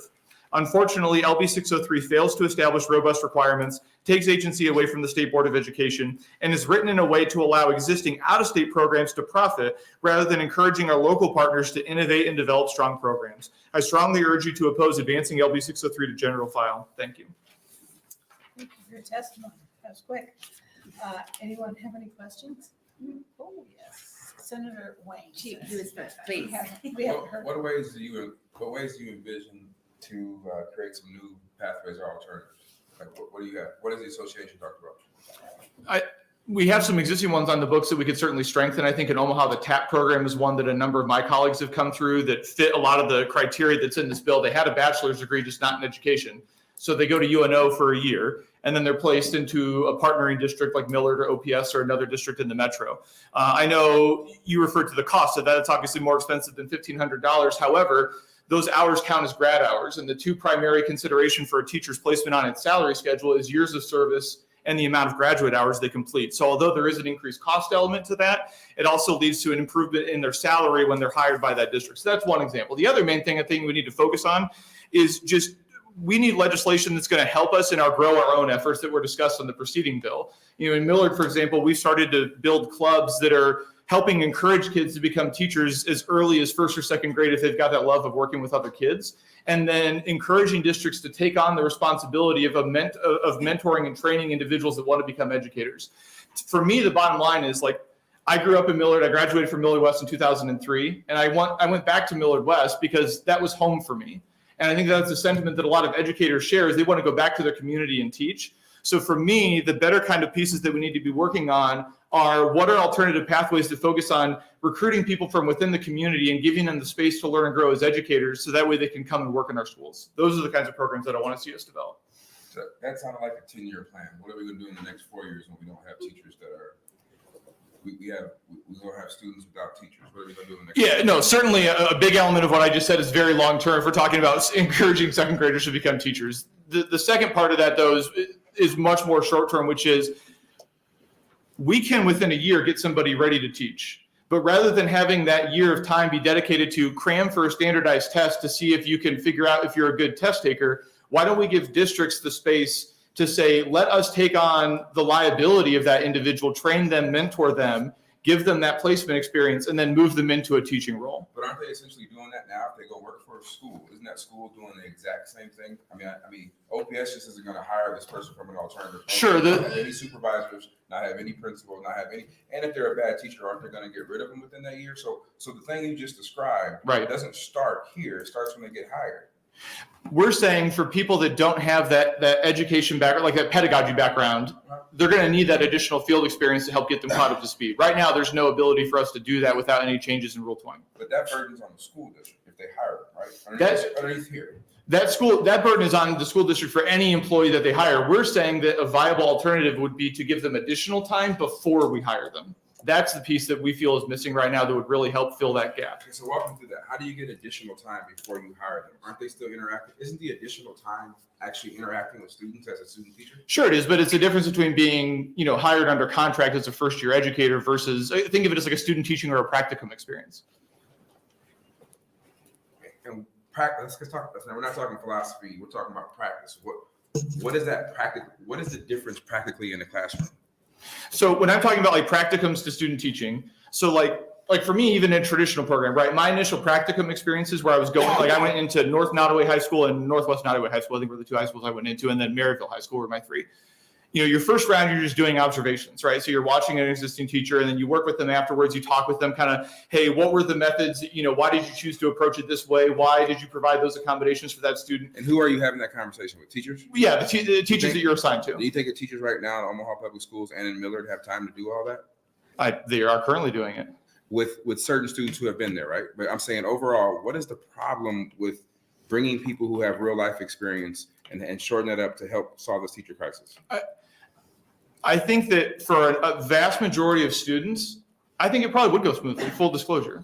But if you have, and I'm going to speak to something I know Senator Linehan is very passionate about, if you have a student who has dyslexia, and I have no training to work with that student with dyslexia, how does my real world experience prepare me for that? That's the wrong example because we know even the most educated teachers right now in school districts aren't doing that. That's why we have a bill to collect data to figure out why they're not doing it. So that's not a good example because we're not doing that right now. We have a huge problem when it comes to that. So I understand what you're trying to say, but that wasn't a good analogy. With respect, I've worked with several students with dyslexia, and I feel that my training has adequately prepared me to work with them. And so what I would tell you though, that's not being discovered and being processed and doing proper intervention, else we wouldn't be still dealing with that issue. Sure, but I think we're conflating two different issues, Senator Wayne. I'm all for accountability and making sure our existing teacher force is serving all kids where they are, but you're not answering my question, which is, how does someone's life experience help prepare them for someone that has special needs and has an individual education plan? Well, normally I don't answer questions as sitting on this side of the room, but let me explain to you. Because nobody can have the same experiences of growing up in North Omaha. I don't care how many degrees you get, where you go through, to sit down and interact with somebody and connect with that kid one-on-one. And that's what the students need in my district. I don't need somebody, no offense to rural Nebraska, coming fresh off the streets teaching the kids there who have no interaction, no ability to connect with them. So I will take an alternative from somebody from my district who grew up the same way these kids did to make sure they can connect with them. Because one thing I learned is programs don't change people, people change people. So I'm trying to figure out how I can get the best student and the best teacher to connect as an individual relationship, to connect one-on-one. I don't care where they go to school. I don't care about any of that. I'm looking for people that can relate to students. I think you and I are fully in agreement. That's why I said that's why I think you will at least, hopefully we can find common ground on my argument that long-term, I'm all for that. The best, but I think also to your short-term concern, our contention is for an alternate pathway, if we're choosing between this, which is if you pass a test, you can suddenly be in a classroom, that's a less desirable alternative than we want to work with you and mentor you for an extended period of time. So that way you can step in and be successful in the classroom. So here's why this is personal to me, and I'll get off my soapbox. There were about 10 people out of my graduating class at Northwest who went to other colleges and went to other school districts outside of the state of Nebraska. And they wanted to come back and teach in OPS when I was on the school board, and they didn't meet the state requirements. In order to do so, it's going to cost them a shit ton of money, excuse my language. But they just didn't do it. So they never came back. And so OPS missed out on the opportunity for people to come back home, like you said, because they had a different experience and didn't meet Nebraska requirements. So this may not be the answer, but understand where my passion is coming from is that those were 10, one was a counselor. Those were 10 individuals that never had to come back because there was no alternative pathway. And so I don't know what the alternative pathway is. I'm just saying, if you're willing to work with Senator Linehan to figure something out, I'm willing to help out however I can, but we got to do something to make sure that we can. No, I want to make it crystal clear. I fundamentally, like, not just as an NSDA position, but personally, because I've had similar experience of trying to get people to come back to Nebraska and it's been unsuccessful. I 100% agree with you that we need some viable alternatives. My only position is I don't think this is the right one. And yeah, I'll work with you. I'll work with Senator Linehan. Absolutely. So I want to make that crystal clear. Fair enough. Appreciate it. I appreciate the dialogue. This You're is the only great. one that can get me to answer a question. Just want you to know that. Thank you, Senator Wayne. Senator Conrad, you have Thank you so much, Vice Chair. Thank you, Tim. Good to see you. I guess I had one question that, and Senator Albright touched upon this earlier, and I'm a new member of the committee, so trying to get up to speed on things, and the last testifier mentioned this as well, but is part of your testimony that this is really an administrative matter that should be dealt with through the Department of Education and Rule 20? Is that part of it? That is a part of it. Okay, Absolutely. I just wanted to make sure Yep. I was understanding that and just kind of thinking through what the right remedy is, Yep. or the right venue kind of for things. The other question that I wanted to bring up, and you don't necessarily have to answer, you don't know the answer off the top of your head, but I didn't want to catch Senator Linehan off guard in her closing. I wanted to give her a chance to start percolating about things.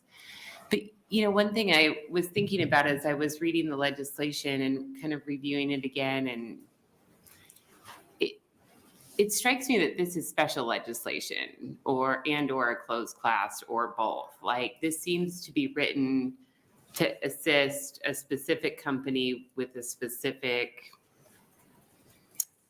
activity, which is not necessarily the goal, the activity, right? To facilitate our shared values, our shared goal of addressing the teacher shortage. We have to get creative. We have to think outside of the box. We have to use all the tools available, right? And I commend Senator Linehan for her leadership and thinking creatively in that. But I'm just concerned with the technical drafting of it, that it may not be permissible under our broader legal framework. So I just kind of want to think about that. You don't have to answer that. Yeah, but I didn't want to catch her off guard. I don't think it'd be appropriate closing. for me to answer that beyond to Sure. say I think your thought process that you just shared would mirror a lot of our own thought process when we decided what stance we were going to take on this bill. Okay, thanks so Yep. much.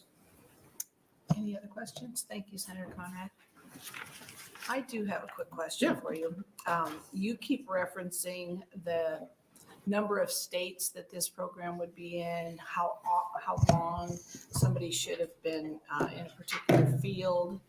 But I mean, with the information that we have and knowing that this was a federal program that we're talking about that started back in 2001, it's been offered in 13 states. There's a 97% retention rate over the 3-year mark and the national average of 80%, 15,000 teachers. We're searching, we're trying to help. And that's where I think we have to look at all the alternatives. Sure. I will certainly look into the rule, our last Rule 20. I'll look at the standards, but anything that we can do to help figure out what we can do in the state of Nebraska. Maybe it's not for, the big three, but maybe it's for the rural folks. Absolutely. I mean, we've got to offer some alternatives, and I appreciate everything that you have brought to us so that we have something to think about. And if we have no other questions, I thank you for coming. Thank you very much. Any other opponents?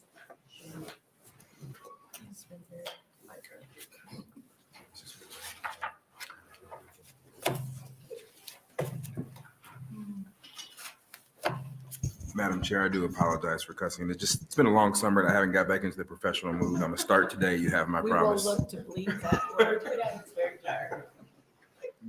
Hello, sir. How are you?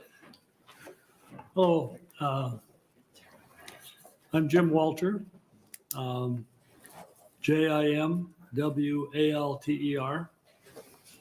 I'm a retired UNL Teachers College and College of Education professor. I've been part of the educational establishment in Nebraska for nearly 50 years in terms of approval of teacher education programs and approval of programs in schools. I've been extensively involved for 38 years. I'm an opponent of this particular bill, but I'm a proponent of alternative certification because, as has been expressed here, there is a tremendous need for that. And there's probably a lot of teaching talent that doesn't come through traditional undergraduate teacher education programs. My problem with LB 603 is that I don't think it solves any real problems without creating some others. I think that two of the criteria that are irrelevant to me are that the program exists for 5 years and is found in at least, or for 10 years and is found in 5 states. That doesn't speak to quality at all. And if you want to put into legislation what the qualities of an alternative teacher education program ought to be, that's going to be an exhaustive process. So what I would point to is Rule 20, which has already been mentioned.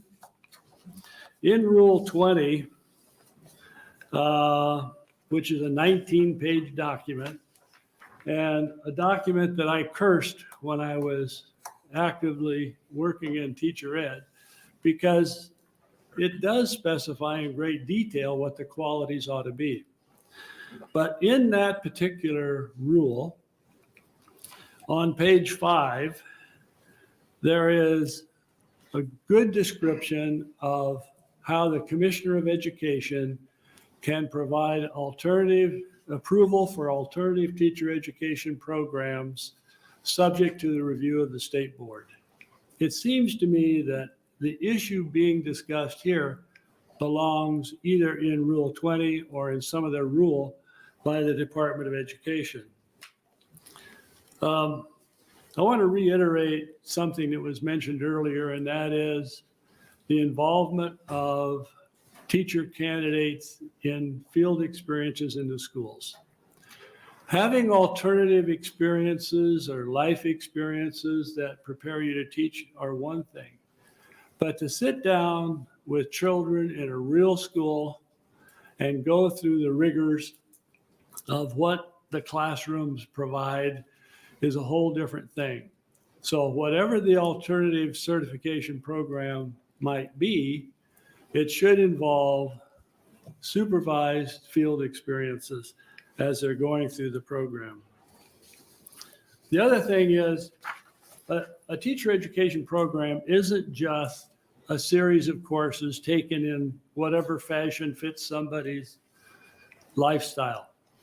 It should be sequenced so that one course builds on another and that practicum experiences are built into that too. So if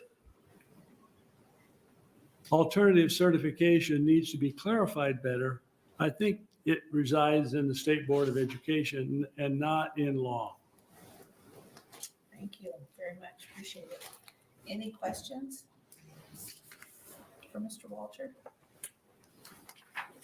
Seeing none, thank you for your time.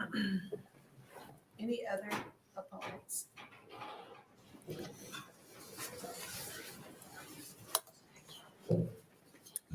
Good afternoon. I don't know if I can talk as quickly as Tim, but I'll give it a good try. I'm D.E. Tonak, Tonack, from Lincoln. Good afternoon, Vice Chair, Senator Albrecht, and Education Committee. I'm a retired educator and certainly know the importance of this committee and your work. When I signed up to testify on LB 603, I really didn't know what category to pick because you don't have a category called caution. I have many questions. There are many bills and efforts that you are working on that are attempting to address the teacher shortage, certification in particular. Thank you. But as already been said, the Department of Education and our state has alternative ways to get a certificate. Tom Wanzluck had to leave. He also worked with UNL, but he had the same comment. You're going to go look at Rule 20 and Rule 21 also to see all the details that are in this. This bill mentions a certification organization, already been mentioned, 5 states, 10 years. Somebody must have looked into this to see what groups could already do this. So what are the costs? You've asked that. I hope we do not get caught in that costly web, which the praxis test has put many of those having to pay. You've heard me, haven't you, Senator Walz, against the praxis. I've helped tutor on that. It is a bad test and it's a costly test. A pedagogy test, mentioned in the bill, without accompanying practicums and supervised teaching experiences would not properly evaluate a person's readiness in the classroom. Now, when I read LB 188, I think that was last week, that had some good pieces in it about certification. Mentions mentoring services. NSCA and many school districts have been supporting that for a long time.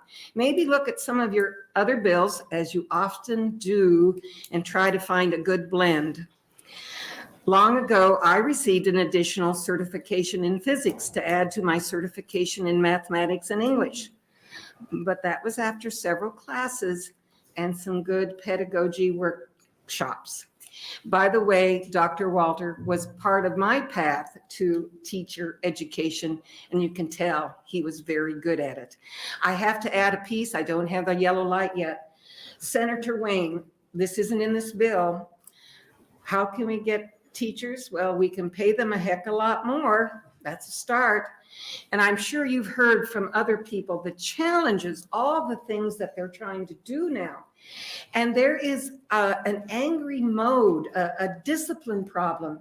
Help us with that. That's not part of this bill, but please keep looking at that. Thank you for all of your work. Stay with it, please. Any questions? Well, thank you for your comments. Appreciate it. Any questions from the committee? Thank you for being here. Any other opponents? No opponents. Any proponents, or excuse me, neutral in the room? Anybody in a neutral, which Mr. Walter could have been both ways. Seeing no one in the neutral position, Senator Linehan, would you like to close? We do have 2 proponents that had sent in and 1 opponent. We have our close with Senator Linehan. Thank you. I'm not an expert in this. This was brought to me, and one of the reasons I was swayed by it was it was started by the U.S. Department of Education under Bush. And I'm also swayed because I've known young people around in their late 30s, early 40s who are leaving a career, want to go to another career. And the way I understand it now, it's improved from when I first got on the committee. I do think there's more alternate ways to get into education now than there were 3 or 4 years ago. But the big difference here is you get somebody who's 40 years old, they got 3 or 4 kids, maybe 2 kids, and they've got to pay the bills. And then you're going to ask them to go back to school all the time. They're not teaching, they have to be in school. Because I think it's another, and this I will figure out, and we need to figure out as a committee. But there's several more hours of college, which college credits are a lot more expensive than they used to be, plus fees. They mentioned it. So it's going to cost you a lot more than $1,500. I mean, that's the kind of the bottom line here. And I think more broadly, what we're seeing here, there's a tug of war going on, not just in education, but in all kinds of higher education institutions. Are we really still going to have, in today's world, are we going to have people go to classes at a campus, pay the fees, when maybe they could take those online classes and cost the students a lot less? This is a national kind of debate going on. What is the future of higher education? And as the proponents, thank you. Opponents, thank you. It's just another thing for us to look at. And I do think, and again, we see the difference between rural and urban. Is it a crisis or not a crisis? If it's a crisis and you have nobody in the front of the room, seems like this is better than nobody.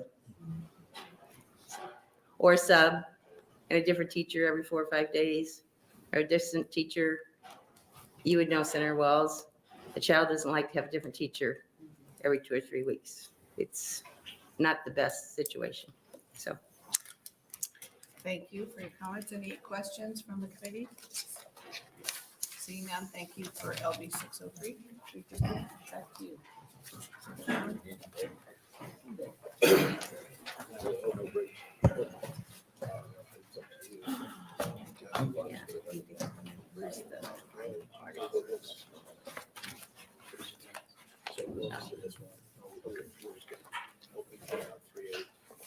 So that'll close the hearing on 603 and we'll open the hearing on 385 and welcome back Senator Linehan.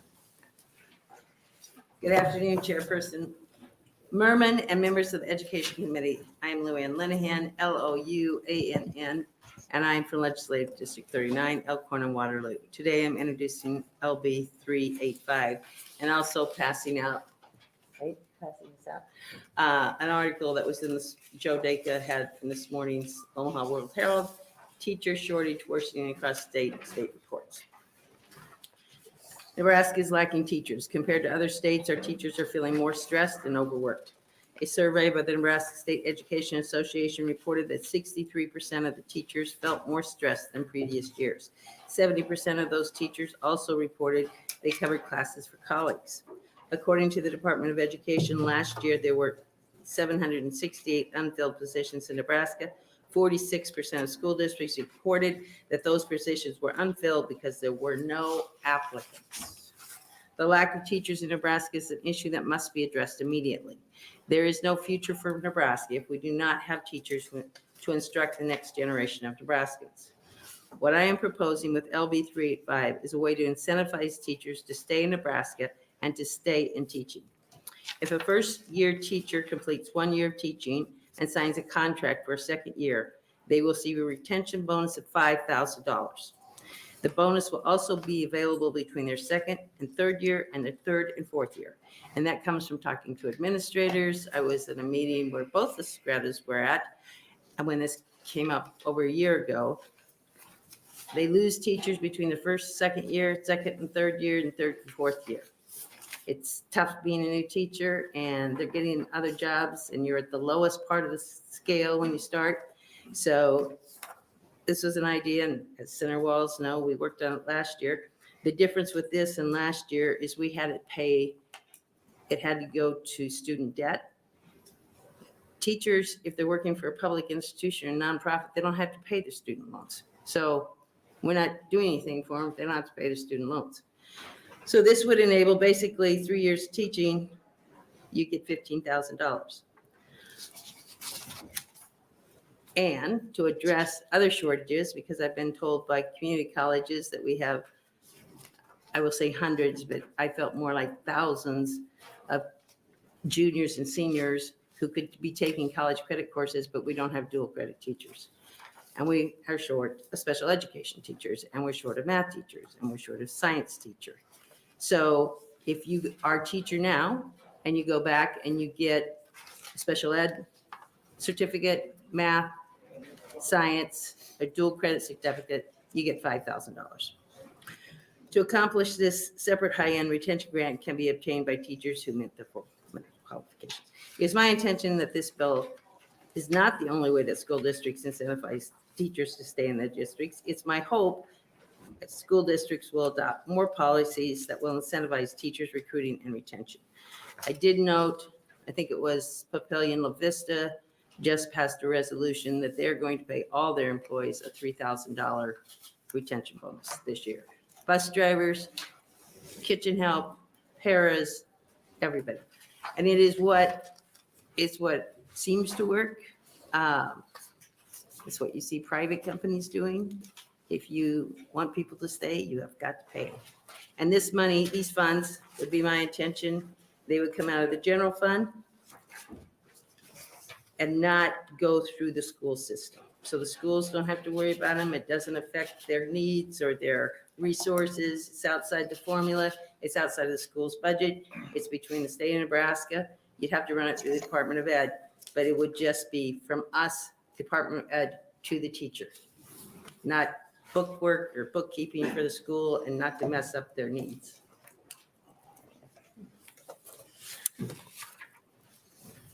Thank you, Senator Linehan. Does anybody have any questions this time? Senator Sanders? Senator Linehan, retention costs is always supposed to be lower than recruitment costs.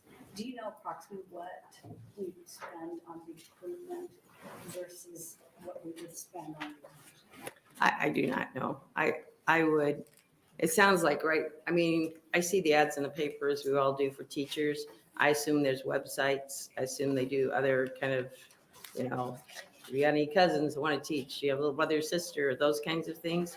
I don't know how much the schools spend. I do know, I think I went to a program at Westside. I don't know if Dr.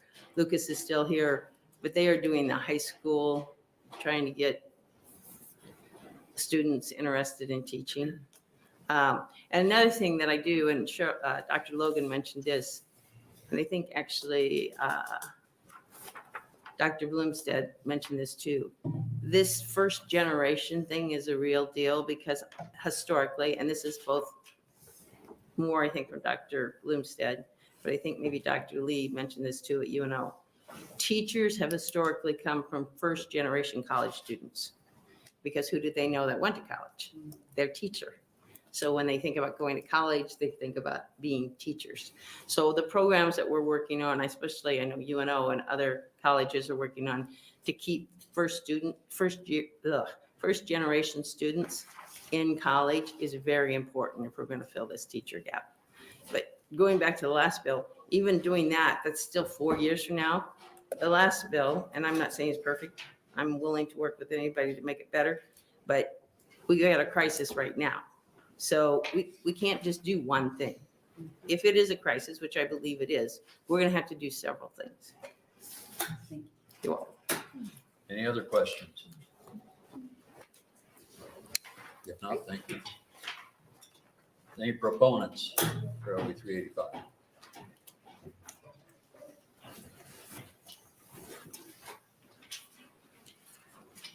Good afternoon. Good afternoon. My name is Mike Lucas, Mikelucas. I'm the superintendent of Westside Community Schools in Omaha. Thank you to all of you for your work as leaders in the great state of Nebraska. As the committee knows, our nation and state have an educator shortage problem. LB 385 is definitely a step in the right direction to incentivize teachers to enter and remain in the educational workforce. Several school districts, including Westside, have offered retention stipends in the past year or two, and it has gone over very well. We wish we could do more. We're actually working with our foundation and working to do more as we speak. Our district has not yet seen the damaging effects of the shortage just yet. We don't have any unfilled positions. We've been able to hire all the vacancies that we have, even as we plan for next year.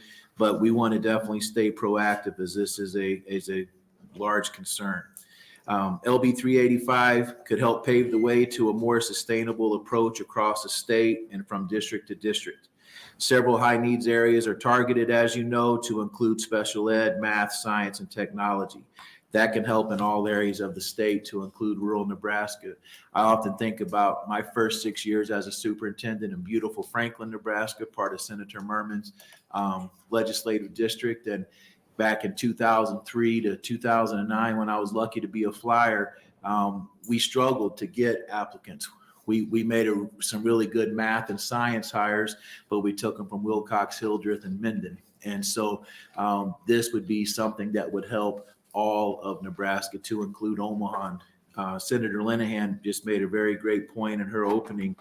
While we don't have any unfilled positions at Westside, we're lucky.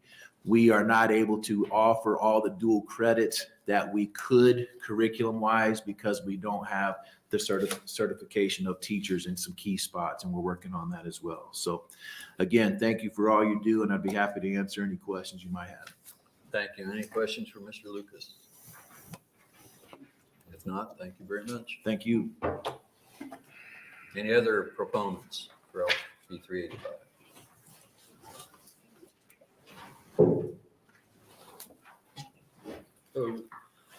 Hello, my name is Edison McDonald, Edison MCDONALD. I'm here representing the ARC of Nebraska. We are Nebraska's largest membership organization representing people with intellectual and developmental disabilities and their families. We focus on community inclusion because it results in the best treatment outcomes that are the most cost effective. Therefore, we strongly support LB 385. Special education advocates have been calling for serious system reform in Nebraska, whether through learning loss, increased use of restraint, increased use of seclusion, school pushout, or lack of proper supports for special education staffing is hurting students. When we don't have adequate staffing, this is what happens. Overloaded and undersupported staff are unable to properly support students. Then when adverse interactions happen, they have a harder time focusing on de-escalation and end up with more dangerous incidents. Policymakers, including Governor Pillen, have responded with a number of potential remedies. These bills could be a historic investment in special education, finally fulfilling the promises made when special education was created. The significant shortage of teachers and support staff means that students and teachers are being placed into unsafe conditions and students are suffering from learning loss. This is not a new problem, nor is it solely a Nebraska problem. On the next page, you'll see a graph of shortages by departments over the last 20 years. As you can see, the only department area to have shortages every year is special education, followed by STEM at 90%. This is not a short-term problem. You can also see in another graph that's included that we have a map of which states have had the worst issues with special education staffing, and Nebraska is in the group of states with the worst issues consistently.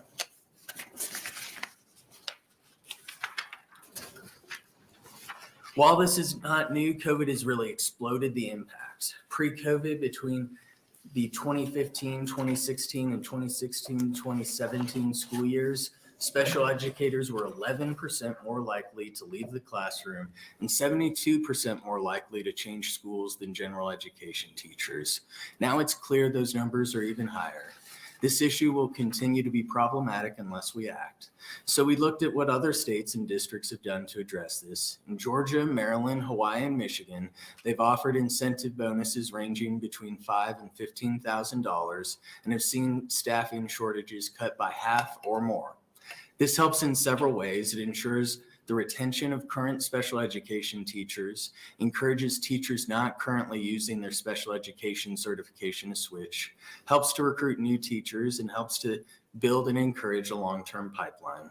While this is only part of the solution, it is key, especially as a tool to provide more immediate fixes to the crisis. Then we can leverage more long-term solutions like increasing state special education funding to 80%. Our only concern with this bill is that we believe it would be important to also include para-educators, but at a lower level. The support staff is absolutely critical to ensuring the experience of students with disabilities. Thank you for this opportunity to testify, and we urge your support of LB 385. Any questions? Any questions for Mr. McDonald? If not, thank you very much. Any other proponents?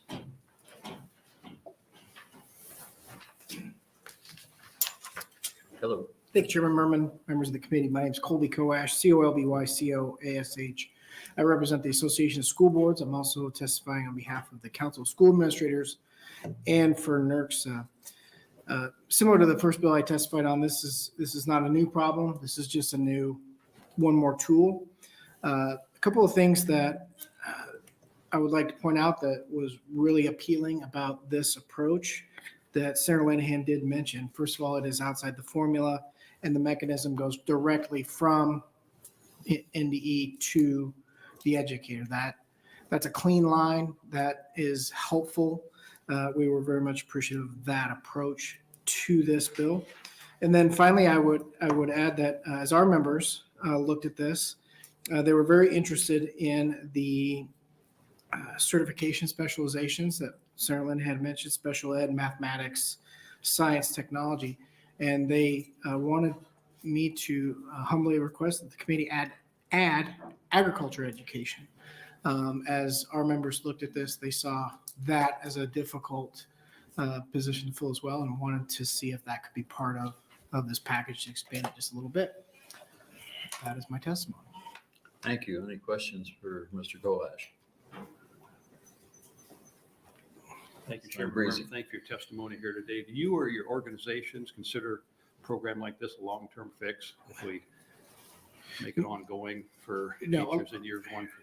I would say a long-term fix is changing the perception of education and helping younger students see the education field, teaching field as a career path and not a job. And that takes more than money. That takes culture change. It takes leadership from all levels. And so there's short-term needs and long-term fixes. Long-term, we have to look at the culture. Short-term, these kinds of things are what's needed, particularly in these areas that Sarah Linehan has outlined. A program like this is going to serve to bump up salaries for those in years 4 and beyond, correct? Well, I think if it's a grant, it's one time. And so being outside of the formula means you're not obligated. Sure, but when the grant dries up, those in years 4 and beyond are going to expect to be maintained at a similar level, one would think. I would see that as an expectation, but not a guarantee. Okay, thank you. Any other questions? If not, thank you very much.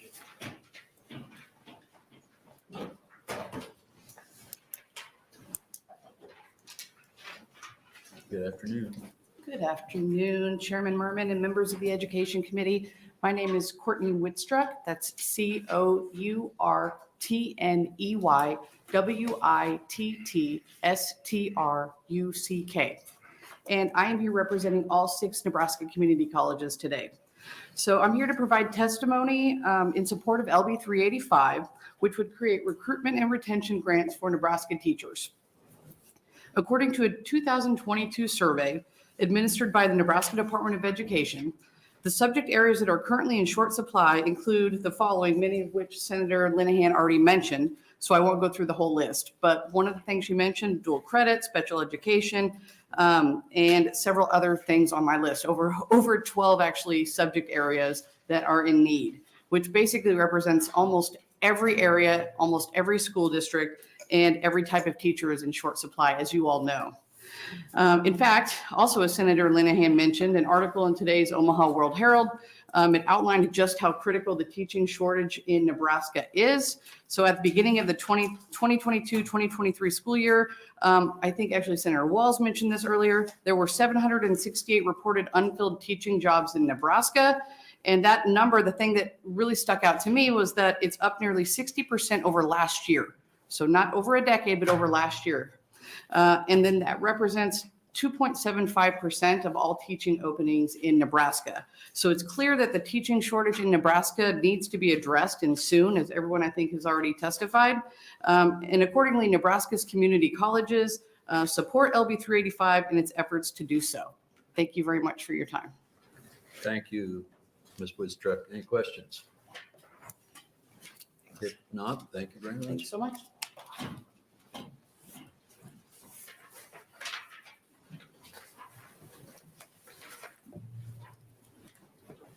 Good afternoon. Good afternoon. Chairperson Merman and members of the Education Committee, thank you for the opportunity. I lead government relations at Doane University. My name is Luis Sotelo, L-U-I-S-S-O-T-E-L-O. I value the opportunity to share in this conversation with you to support LB 385 on behalf of Doane University. I joined this conversation today as a former middle and high school teacher and coach, and someone who has spent my entire professional life dedicated to advancing educational opportunities for all students, because it's through providing quality teachers for our students that all other professions and critical functions of a vibrant democratic society are possible. LB 385 moves us in that direction by establishing the Nebraska Teacher Recruitment and Retention Act, which would provide a $5,000 grant per certified teacher who completes their first year of full-time employment in Nebraska. The act would also offer additional retention and high-need area grants. At Doane University, we are one of Nebraska's top 5 largest preparers of educators, with our College of Education serving more than 1,050 undergraduate and graduate degree seeking students and more than 500 non-degree seeking students. About 160 of those students are undergraduate students currently preparing to enter the teaching profession. We have front row seats to the tension our students feel as they enter the field that they were genuinely called to do while processing how to make their career financially viable, many with student loans to worry about as well. This scenario is not unique to Doane students and can likely be shared by Nebraska students attending other colleges and universities entering the teaching field. While solving the teacher shortage is truly complex and will take a more holistic approach than the grants included in this bill, I can confirm that students and families are engaging in cost-benefit analyses to decide if teaching is right for them. Knowing that grants are available may be beneficial to the students making these decisions. Research also informs us that members of Generation Z, the generation that succeeds millennials, the generation that makes me feel old, are even more price conscious. They are pragmatic and will be more hesitant to pay for a college education to enter a field that they may perceive will not pay off. Within this context, Doane University would be supportive of expanding the types of grants offered by the proposed Nebraska Teacher Recruitment and Retention Act. In fact, we see a clear recruiting opportunity into the teaching field if Nebraskans had access to $5,000 grants per college student per year that they are studying to become teachers. This removes some financial barriers to study education. Simply put, we are incentivizing future teachers earlier in the recruitment funnel instead of waiting to see if they are called to teach. I should mention that Senator Walz's Student Teaching Assistance Act found in LB 519 also helps with front-end recruiting.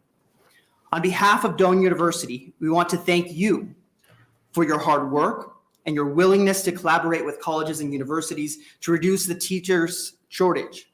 We are ready to play our part and help because we know that if Nebraska is to compete economically and compete in fostering strong communities in rural and urban areas, we must work together for the future of all of Nebraska's students.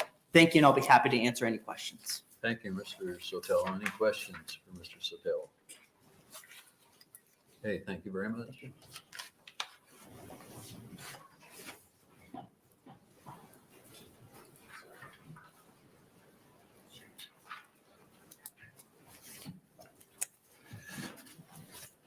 Good afternoon. One more time. My name is Jeremy Eckler, Jeremy. Last name is Ekler. I'm the Associate Director of Education Policy at the Nebraska Catholic Conference. We're here in support of LB 385 and have some suggestions for it as well.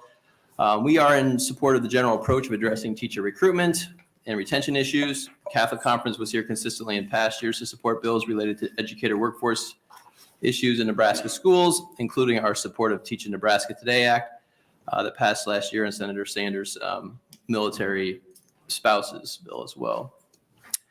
First, a look at how we got here. During the pandemic, we discovered that 54% of teachers considered leaving the profession within 2 years. We saw this coming. And now as we exit the pandemic, we're feeling the fallout. Many public school districts have openings. I think Senator Linehan sent out the story about today. Nebraska Catholic schools are not immune, especially those in rural communities are reporting that applicants are dwindling. Hires are happening later, and new teachers in the profession are few and far between. The Omaha World Herald reported today that 75 positions remain open in non-public schools. My math has that closer to 100. Not all of the schools reported back. But this empirical, regardless, this empirical is matching the anecdotal, and it's being felt in classrooms and school buildings across the state. There are a lot of reasons for this. Research says one is financial, one of them. LB 385 helps address this issue by providing financial assistance to first, second, and third year teachers, as well as those completing certification in special education, math, science, technology, or dual credit. We appreciate the approach of targeting these funds strategically. Every year of teaching is trying, but the first years are the most difficult. I can tell you firsthand as a former teacher, that's like drinking from a fire hose as you build curriculum, form your teaching style, mature into professional, and learn to navigate the system. I can also tell you this scenario is all too common. Just as teachers come into their own professionally, they're still carrying a load of debt. Many of these teachers are considering marriage, they're starting a family, and that compels them to find more profitable but less fulfilling careers. So financial assistance goes a long way to support not just the professional, but the person launching into the next phase of life. With this in mind, we do have a recommendation, and Senator Breezy, your question was one that was on our mind as well about a cliff effect perhaps with these grants. So one idea, rather than $5,000, maybe to go with a lower amount. Right now, I think the bill would serve about 2,000 teachers, but we have over 26,000 statewide, so it's safe to assume the bill's reach is short. Lowering the amount would mean we could reach more people. Also, I'm just sensitive to this because as a former principal, this would come up. Providing $5,000 to newer teachers boosts their overall take-home pay, in some cases significantly above their peers, which is, a difficult situation to navigate. Nonetheless, we need to keep new teachers in. So how can we reconcile these things? Maybe talking about the allocation, and the allocation amount would be helpful, and reduce the cliff effect.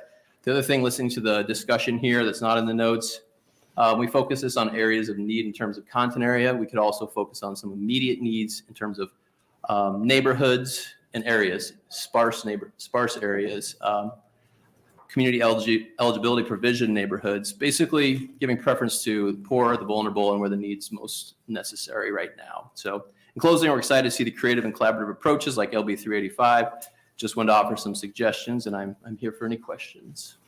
Thank you. Any questions for Mr. Eckler? If not, thank you very Thanks. much. Any other proponents?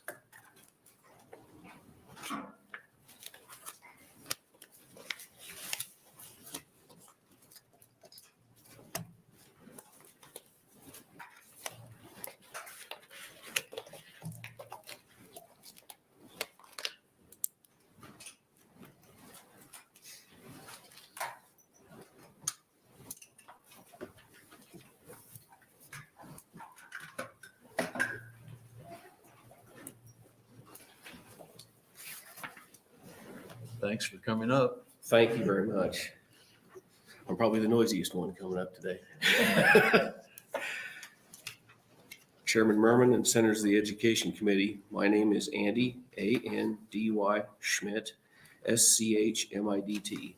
I'm an agricultural producer from Deshler, Nebraska, and I serve as a member of the Deshler Public School Board, and I'm Vice President of Thayer County Farm Bureau. I'm here today to testify in support of LB 385 on behalf of Nebraska Farm Bureau. I want to thank Senator Linehan for bringing this bill that will address what I consider to be a crisis retention of education professionals. And I also want to thank Senator Brandt for co-sponsoring this bill. For many of us, it's obvious that there is an issue in Nebraska keeping quality teachers. I think that's been well brought out today. This problem has been brewing for long before the pandemic. Our former superintendent told me 5 years ago he never believed there would be a teacher shortage, but he believes it now. Since that time, the pandemic has resulted in working conditions that teachers have never encountered and has just exacerbated the shortage. Combined with a plethora of other job opportunities to be had in our state, which has the nation's lowest unemployment rate, we are losing teachers at an alarming pace. This effort to provide new teachers with retention grants is just another arrow in the quiver that schools may use to get good teachers to stay. The bill also encourages school districts to incent teachers, and those efforts would be very timely. Thank you for your consideration, and I encourage your support. Do you have any questions? Any questions for Mr. Schmidt? I'm going to ask you a question because he came a long way and he has crutches and everything. So I'm going to ask you a question. Gosh. Can you tell us a little bit about the teacher shortage in your area? We, as I said when I testified for the last bill, we are short 2 teachers right now. We've been short a music teacher this entire school year. We've been filling it with long-term subs. We have a first grade position open now that normally elementary positions, we have a number of applicants for. We only have 1 at this time. Mm-hmm. And in past years, other positions we've filled, normally you'd have several applicants. We're lucky to have 1. All right. So it's real, it's out there. And in visiting with our superintendent, I asked him about this particular bill and he said anything to help. Well, thank you for coming out You today. bet. Thank you. Any other questions for Mr. Schmidt? If not, thanks a lot. Thank you for your time.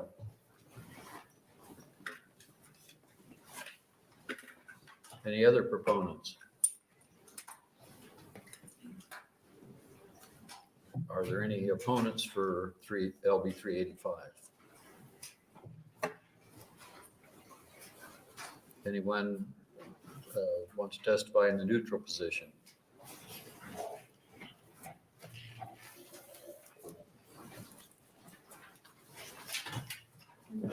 I just wanted to do all three. I did support an opponent, and I figured I'd do neutral on this third. No, I'm just kidding. All right. Well, for the final time, good afternoon, members of the Ed Committee. For the record, my name is Tim, T-I-M, Royers, R-O-Y-E-R-S. I'm the president of the Millard Education Association, again, speaking on behalf of the Nebraska State Education Association in a neutral capacity on LB 385. First, it's kind of weird that Senator Linehan's back here, but I get why. I want to thank you, Senator Linehan, sincerely for proposing this. Because as everyone else has said, this is a growing problem. It's not a new problem. It's a problem that the pandemic has simply exacerbated. And so we appreciate you sincerely putting a spotlight on this, and we look forward to continuing to work with you and others on this issue. That being said, while we are supportive of the general effort to provide state-level grant program to tackle retention and recruitment for the reasons that all the supporters said, the reason I'm testifying in a neutral capacity today is because as written, we feel there are several specific components of the bill that we would like to see modified to maximize the potential impact for educators in Nebraska. First and foremost, the bill as written primarily provides payments to those in the first 3 years of their teaching career. And again, I want to acknowledge a $5,000 per teacher amount is a significant and needed investment. But we have concerns that those retention efforts stop after a teacher's third year. And we have those concerns for two reasons. First is one of the ones that Senator Breezy alluded to. For teachers moving from their third to fourth year, this will create a steep drop off in take home pay because most starting teacher salaries are in the high 30s or low 40s. So losing $5,000 of additional income would be a significant percentage. The second reason we're concerned about the limited window of eligibility is we believe that all teachers deserve retention compensation for the work they've done, regardless of their years of service, especially given everything that they've done these past few years. From a retention standpoint, and I'd love to discuss this more with you, we are actually more concerned about losing our mid and late career educators currently than we are early career educators. Additionally, the high need grant also has what we feel is a too limited degree of availability. As written, it says that eligible teachers must both teach and complete a certification in one of the areas of need between 2024 and 2027. So if I already teach special education right now, for example, I am not eligible to receive the grant for an area of high need. And again, as someone who taught in one of those areas of identified need as a dual enrollment instructor, I want to emphasize the appreciation I have for the focus being brought to these areas. But by limiting the eligibility to only those who are newly certified, we're concerned that it would have a negative consequence and actually make our veterans in those areas more likely to leave after the bill, not less. Finally, we want to highlight the funding for this bill. The recommended allocation of $10 million in the general fund would mean that at a maximum, the state could disperse at most 2,000 grants. We feel that's far below the number of potentially eligible educators. And we believe the bill must be adequately funded to help provide retention payments for all educators. And again, as you all work on this bill, I would be cognizant of what the governor is attempting to do with the separate education fund. I feel like there's some great synergy that could happen there with those pieces. I want to reiterate that there are incredibly strong concepts in this bill that we support, but that there are also big enough question marks surrounding the specifics of the bill that we believe need to be addressed before we can take a stance to support. I ask the committee to seriously consider our feedback and make the necessary modifications to this bill so it will help Nebraska retain our high quality educators. My thanks to Senator Linehan again for bringing this forward, and I thank the committee for its time and consideration. Any questions for Mr. Royers? If not, thank you very much. Thank you.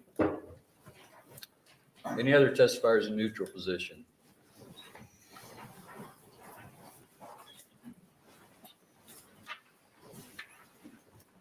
Good afternoon. Well, afternoon. Thank you, Chairman Merman, members of the Education Committee. My name is Ben Welsh, B-E-N-W-E-L-S-C-H. I'm here today to speak as a local teacher and negotiator from Hastings, as neutral with concerns for LB 385. First, I want to thank Senator Linehan for introducing LB 385. This bill would add much needed money to help educators continue the great work of teaching students in our schools. These dollars would help recruit new teachers into the profession and help fill vacancies across the state. Keeping teachers in the profession during a teaching shortage is vital to keep schools running and students learning. However, LB 385 falls short when it comes to teacher retention. and potential cliff effect after this grant runs out.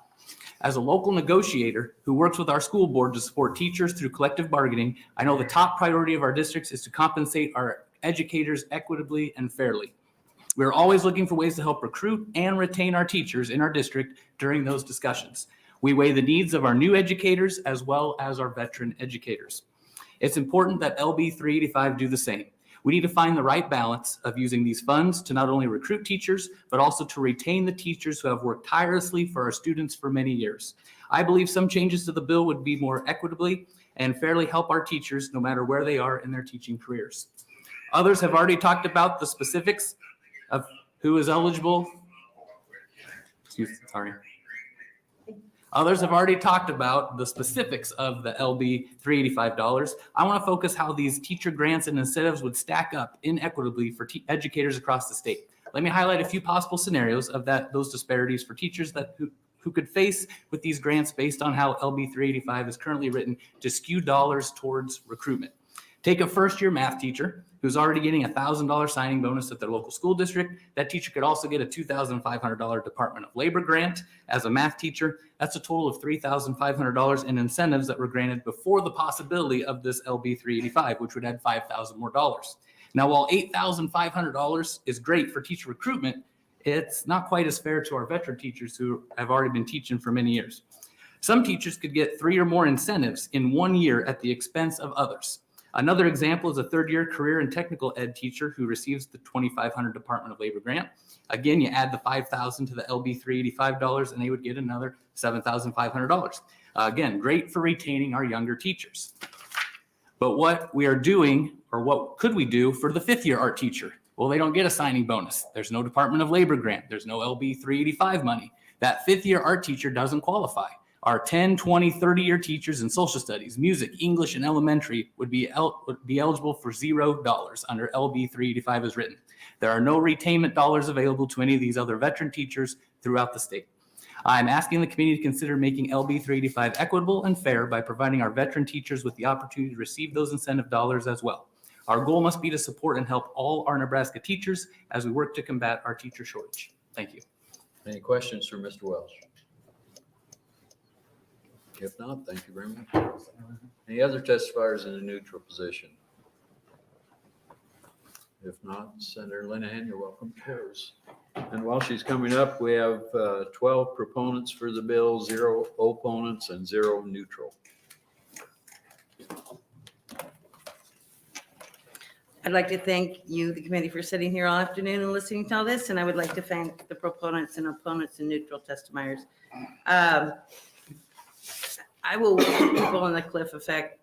Here is my understanding. I know I'm not surprised that NSCA is not supportive of this bill as written. The way we pay teachers is different than most other professions young people go into out of college. Most professions, if you're a nurse, you don't make twice as much because you just you make whatever a nurse has been a nurse for 20 years makes, because they need nurses and they pay nurses. In teaching, we start them at a lower wage and they gradually go up. They get a master's degree. I think it's a $10,000 bump. I should have and didn't, but will when we talk about this in committee. I will bring examples of how teachers' pay scales work. You get so much more for every year you're there. You get more for degrees you have, and you get more for certificates. My idea was this: you get out of college, you're broke. You get a job, you're gonna need a car. So you gotta buy a car. If you're gonna commit to that community, you might want a down payment on a house. These kinds of funds would help you keep that student in Beatrice or Lewiston. But if they're out there starving to death with no family, and a car that breaks down every 2 months, you're not going to keep them. They're going to go home where they can live with mom and dad. The point is getting young people to stay in teaching. Do we pay teachers enough? That's a whole different subject. The other problem, it's not problem's wrong word, challenge, is the benefit packages are very generous. So a teacher who's got to pay their dues and their retirement, which is 10% of their salary. So let's say they're making 40,000. 10,000 of that, 4,000 of that goes to retirement and dues. They also have to pay Social Security, another 7.5%. Throw in a few taxes, it's 20%. So they're taking home like not enough money, guys. So there's a lot of things we need to fix here, but my idea on this was, how do you keep them teaching? How do you help them get through those years when they have basically nothing? Not even a wardrobe. I mean, they've been going to college. I did try to address the more senior teachers by saying, as Dr. Lucas said, we have way too many high school kids that we could be getting college credits, which would save them money because they have to pay less when they go to college. It makes better use of our facilities that are hundreds of millions of dollars. And what we're short is of teachers. So we need more dual credit teachers. I'm happy to add on the ag. But I think when we, I'll be quiet now, but we come back, we need to look at how the pay is structured now. And I think that will better explain how I wrote the bill. Thank you. Any further questions for Senator Linehan? Senator Conrad. Thank you, Senator Linehan. I think this is a really informative and powerful hearing today. I really appreciated it. As you go back and talk with different stakeholders, and I'm sure the committee would perhaps be interested in helping, I'm just wondering if there's some maybe creative financing that we could explore with, say, for example, unused ARPA dollars that might go for like some short-term recruitment or retention bonuses to kind of address pandemic-related issues that would take some pressure off the general fund fiscal note, and then perhaps think about fiscal or general fund finances moving forward. Just wanted to throw that in creatively if there was a possibility. In the governor's talking points, when Senator Sanders is, I think Senator Sanders is that next week, whenever her bill is from the, he talks about retention, teachers retention. So I'm hoping that they're thinking there's some money there.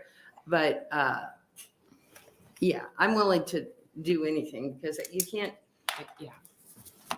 have kids with no teacher. The teacher is the most important thing in that classroom. Agreed. Not the colors of the walls or how many gadgets they have, but the teacher in front of the classroom. I agree. Thank you. Thank you. Thank you. Any other questions for Senator Linehan? I guess I've got one. This bill would help to incentivize, of course, getting teachers, getting them started. I'm all for paying teachers more. I think teachers are underpaid, but I would really like to have more of an incentive type program to pay the best teachers even more. Any ideas on that?